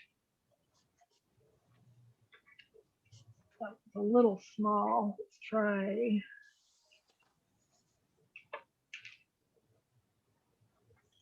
this brush.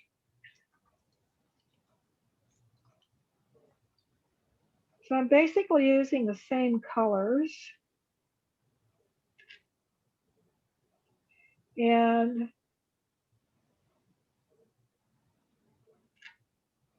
I like to go back and forth between warm and cool. I'm kind of pushing that color envelope here to make a point.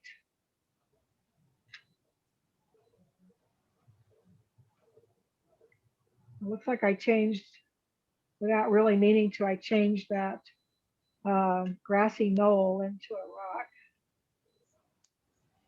You know, painting tends to take on a mind of its own. And sometimes you just have to go with it. But this is now a rock. And my paint is dry already. Can you tell us about the pigments you're using, if they're transparent or staining or what their name is, please? Okay. Did I send a supply list? Was that part of what I was supposed to do? I can't remember. I think I did. Anyway, I'm not using anything that's not on that supply list. So what I'm using right now is Windsor Lemon, Scarlet Lake,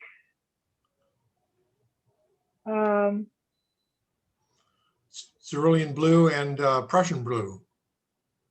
correct. It's hard to talk and paint at the same time. So you see I'm trying to paint the rock around the water. Now what I will probably graduate to is, and I'm trying to get it dark enough so that I don't have to go back later. Of course, this is just a sketch, so it doesn't matter. But I'm kind of pretending like it's the real thing in a way. You see how that splatter allowed me to get the water to come up in front of the rock?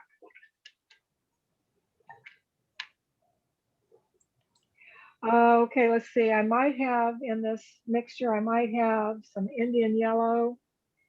This rock is very dark. So I'm going to darken down my mixture. It's got a gleam of light coming across it, so I'm going to paint around that gleam of light. Probably wet from being splattered.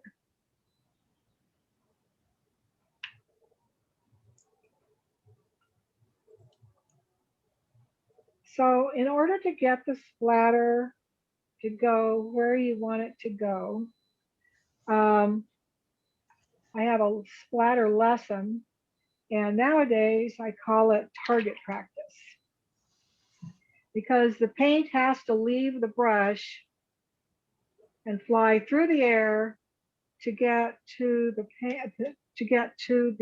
paper. So in order to get it to go where you want it to go, target practice is really pretty important. Now this rock is being hit by the sun, so I'll make it light. But I'm not making it white because I don't want it to compete with the white water. I still want to paint it around the water. So I usually splatter and then pull some of those puddles together that I can see will cause the water to splash up.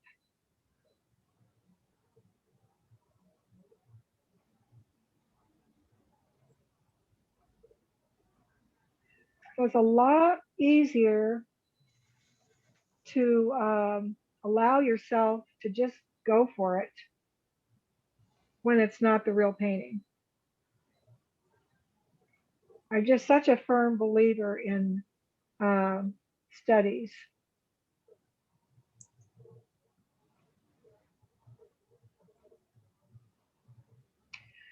So I will also say about a study is, you know, what they're called is preliminary studies.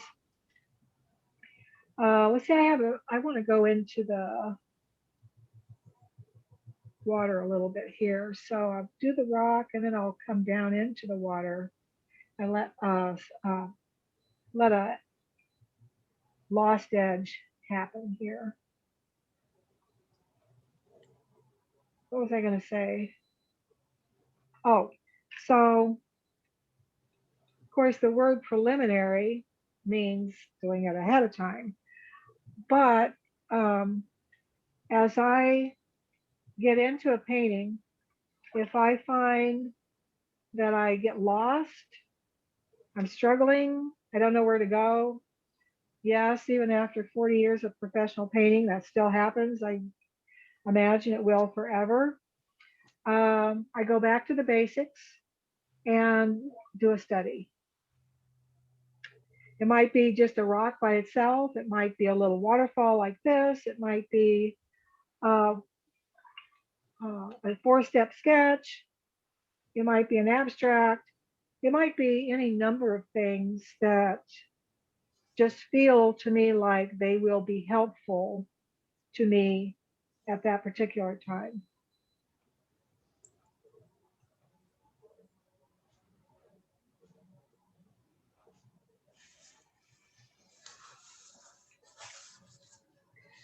So I'll do some brushing.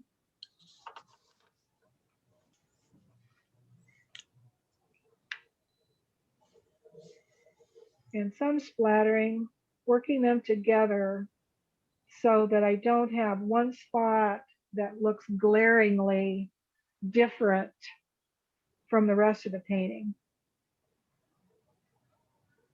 And I hasten to add that that's what I'm attempting. Does that always work? No.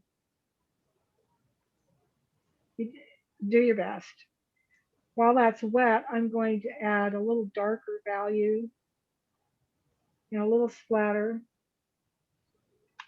So one way to make rocks look wet is to make sure that where they're wet, they're darker than where they're dry.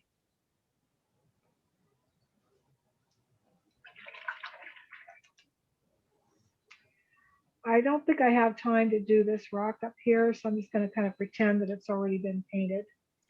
And I'm not going to stop. So, of course, I know that since I've got wet spots here, I will undoubtedly have paint running into areas that I really don't want it to run. But I'll say that for the real painting, be more careful with the real painting.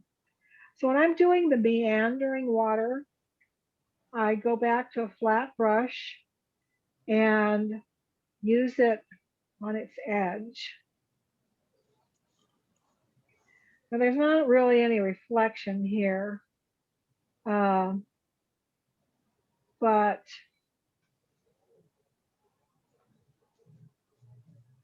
I also have an exercise where you do this and then you do some vertical, which really helps get it to look glassy. This really isn't that flat back here. This is still has a little bit of turbulence going on. So I'm not going to do much of that right now. But I want that water to come around the rock. So I'll take the brush and move it around.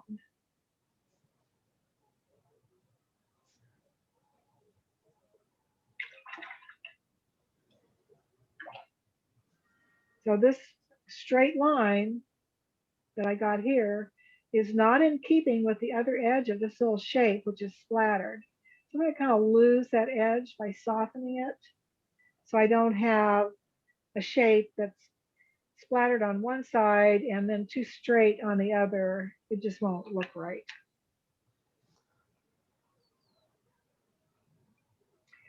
So what I mean by apply and adapt, if you look at this picture again, all of these folds, if this is the waist and these are the folds, all of these folds are actually lace. So apply and adapt. Now, let's see, I want a smaller flat. Part of this water has smoothed out.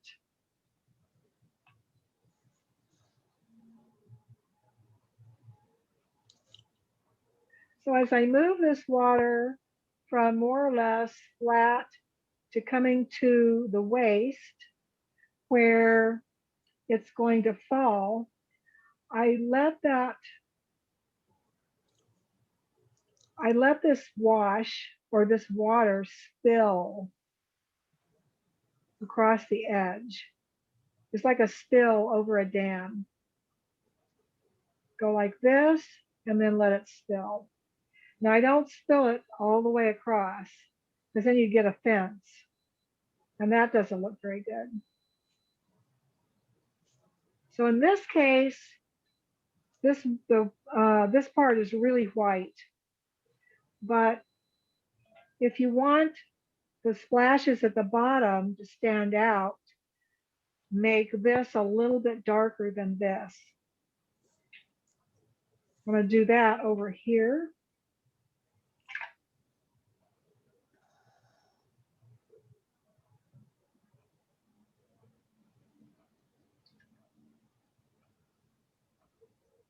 So that means, and I know it's all gonna, this is wet, so I know it's gonna kind of go together, but bleed together, but don't really have a choice. So I'm going to, here I use a very dark color to splatter around the water because the rock needs to be dark. But here, I don't want the folds to be that dark. So I'm going to, because I want it to look like, I want it to have that light, airy, watery look. And it's very light in the picture. So now I'm splattering with a different value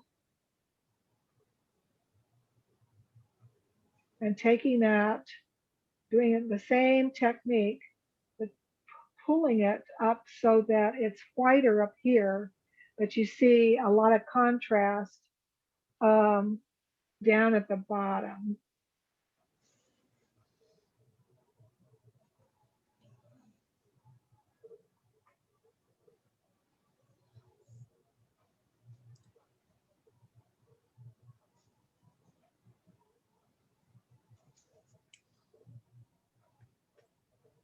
So I think I have another area where I could splatter, and something was telling me to do that first and then splatter.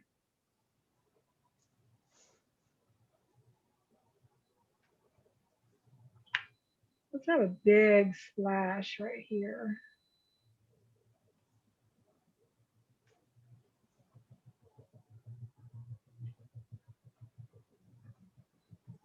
So some places I'll use splatter for texture or positive shapes, but I want to focus on splatter as a negative right now. See how I now have a big splash of water coming up where that water that's sliding over those rocks has hit another rock and is splashing up. Looks like I could have done it here, but I didn't. It's kind of wet, so I'm also thinking of the leaf, and I'm also looking at the picture. I see that there is a little bit of value in here, kind of a seafoam green, and that water is coming over another little skirt. Painting very wet. I basically paint with puddles.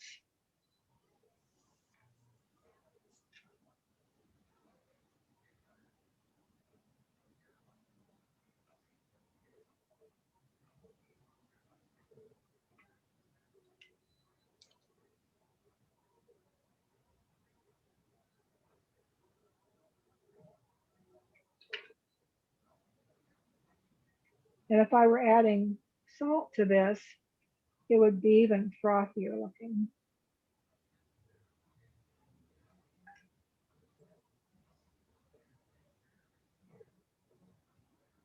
I'm using gestural strokes to get that water to look like it's coming around and down.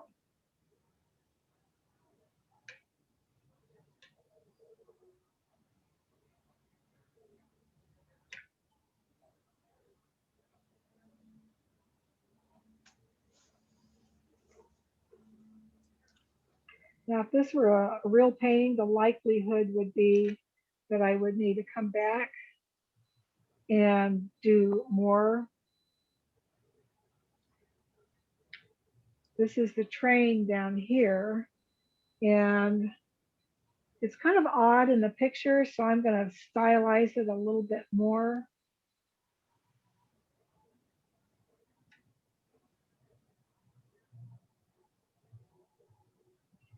So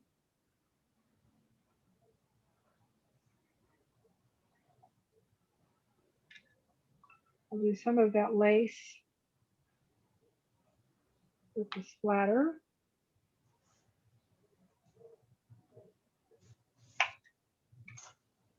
If it's too much, that's a little bit too much right there, so blot it out. This shape down here doesn't feel right, so I'm gonna flood it with water and just kind of feel my way. So feeling it is super, super important.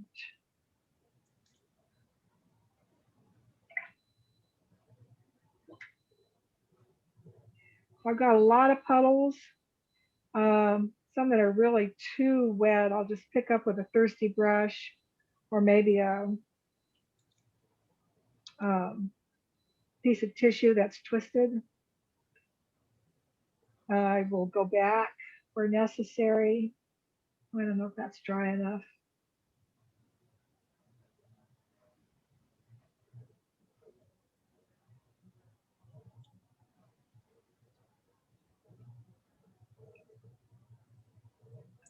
So I go back and forth between flats and rounds, warm and cool.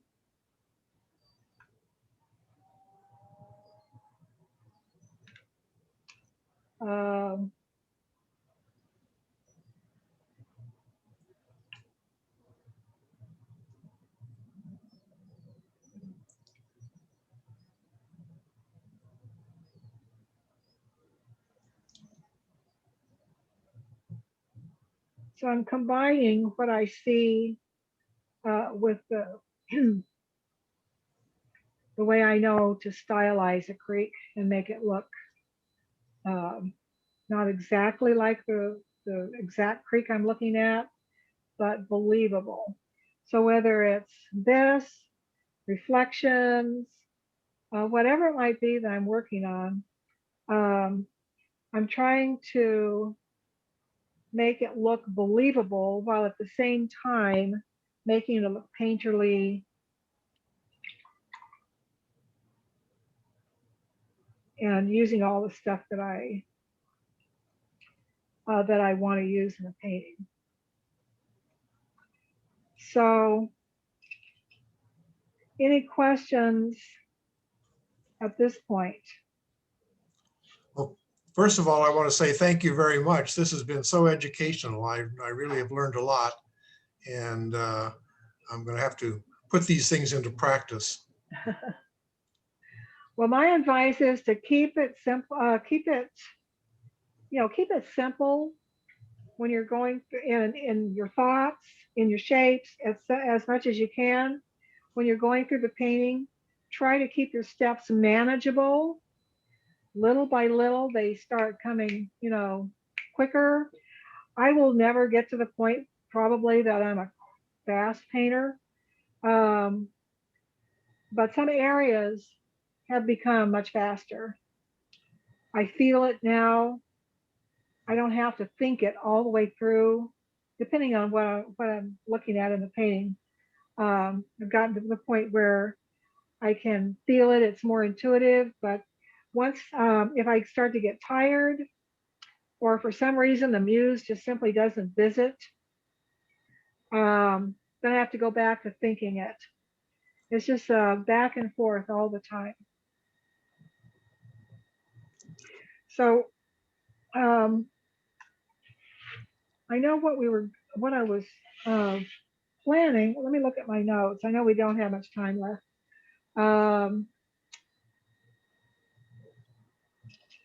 I guess I did get through everything except actually working on this.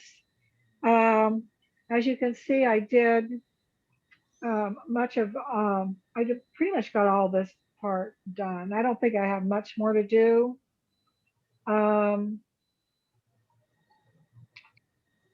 But I did save all of this white water in the, oops, I'm getting out of the camera. I did save that to do in class, but it's a very minor amount. But I would do it just like I did this. No, there wouldn't really be anything different.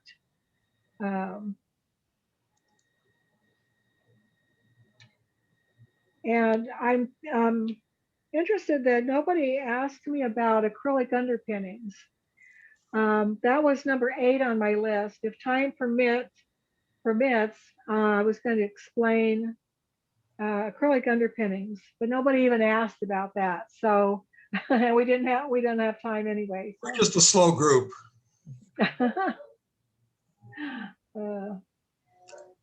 So are there any other questions? I would like to ask you, this is Anne, about brush stroke directions as you do your waterfalls. Go back to the idea of the leaf. So up here in the meandering part of the water, I will use a flat brush and go back and forth like this. So it's not painting like that. It's painting like this, and kind of let it push and pull so that you get different thicknesses. And so it's horizontal, but kind of on a diagonal downward trajectory. And then within that, once the paint has soaked into the paper, then a little bit of vertical movement. It's too wet right now for you really to see what that does. But if you do it and don't do too much of it, it gives you instantly that glassy sheen to the surface of flat water. So that's the flat water. And then as it comes down, then I'll let it spill with the flat brush, using directional gestural strokes to let the water come and go down. So I'm always thinking of feeling the water, feel what the water is doing, and then try to mimic it with my brush. And then I'll have this brush handy to take it on down, but I need something a little more organic than the flat. And again, think of the leaf. It would be sliding down.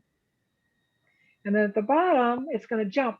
It's going to pop up because the water is hitting and splashing. So then I will either tap it with my finger, or if I want more control, I'll tap it against another brush to get it to go where I want it to go. And then down in through here, the brush is going to kind of dance a little bit like this, adding water. But trying to incorporate all of those brush strokes so that you don't have a section that says flat, a section that says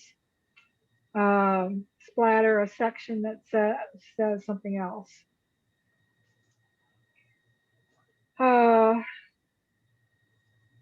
Now, if I'm doing negative painting, let's say this rock, this is kind of along the same lines as your question. If this rock needs to be darker, which it does, then I would pull the wash away from the edge. So I wouldn't push it. I would pull it. So my brush goes upside down. My hand goes upside down, my brush goes upside down so I can pull away from that edge. Of course, you can also take the painting and turn it upside down, sideways, whatever, so that you can pull away from that edge, which I also do. I'll do whatever it takes to get my brush in the right approach to that edge. But just think of pulling it instead of pushing it. So here I did it on dry paper, but I also might put in some clear water so that when I'm doing the negative painting around that rock and I pull away, that paint goes right into a wet area and doesn't stop like it did here. Because here, if you want that to create a shape, you've got to keep going. You can't just stop and leave it like that because it'll create a hard edge right in the middle of where you don't want it to be. So I try for my hard edges to occur where they are describing a shape, not out in the middle of nowhere. So when you're pulling it away, rather than pushing it away, what's the difference in the look that you're wanting to achieve? Well, pushing is awkward. Okay, it's just that it's just Yeah. a feel. All right, I didn't know if it was a look or a feel that you were getting. No, it's well, you'll get a look. If it's awkward, you're going to get a look. Yeah. But so let's go over here. If I'm trying to negative paint this rock, look at the broken edge. I want that rock to come forward.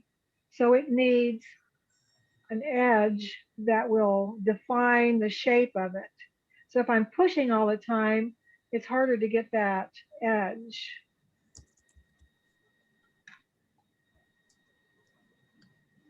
Does that make sense? Yes. Yeah. Yeah. I just wasn't sure if it was the awkwardness of or if you were looking for a different kind of a look, and I see it's a little of both probably. Yeah, yeah. But I'll see in class a lot of times where it took me a long time to figure out what was happening. And this is only part of it. But let's say this right now, it's splashing water, but let's say it's a rock. Let's put a rock there. I'll have the splashing water around it. And they're painting around the rock. Make it a little darker so it's easier to see.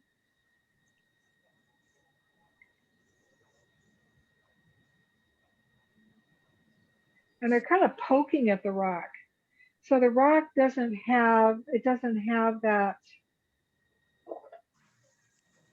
Solid feel. yeah, it doesn't look like a rock because it looks like a sunburst or something. So you really need to, and it's not that I don't want lost edges, as you know, I do. But if you want at least part of it to really come forward, you need a clean edge to pull it forward. Not a very good shape, but hopefully you get my point. Well, I've got a little thing coming right out of the top of the rock. I need to get rid of that. So over here, that might actually work because maybe that's some grass growing behind the rock. But if I do the whole rock with that raggedy edge, it's not going to look like a rock.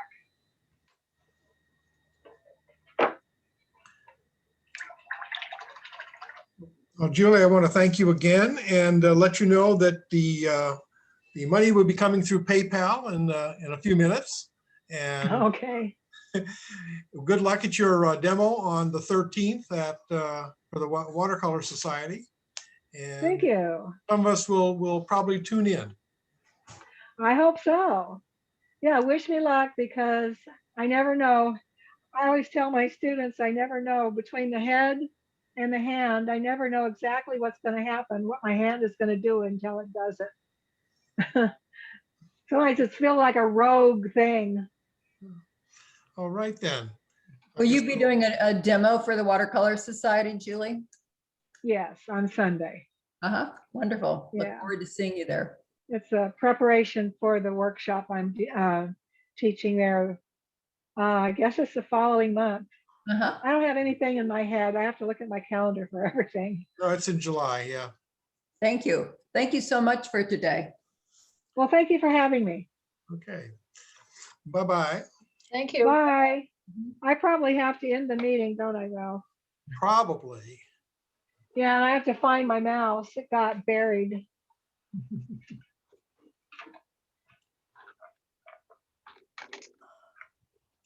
Oh, I There need it to is. stop the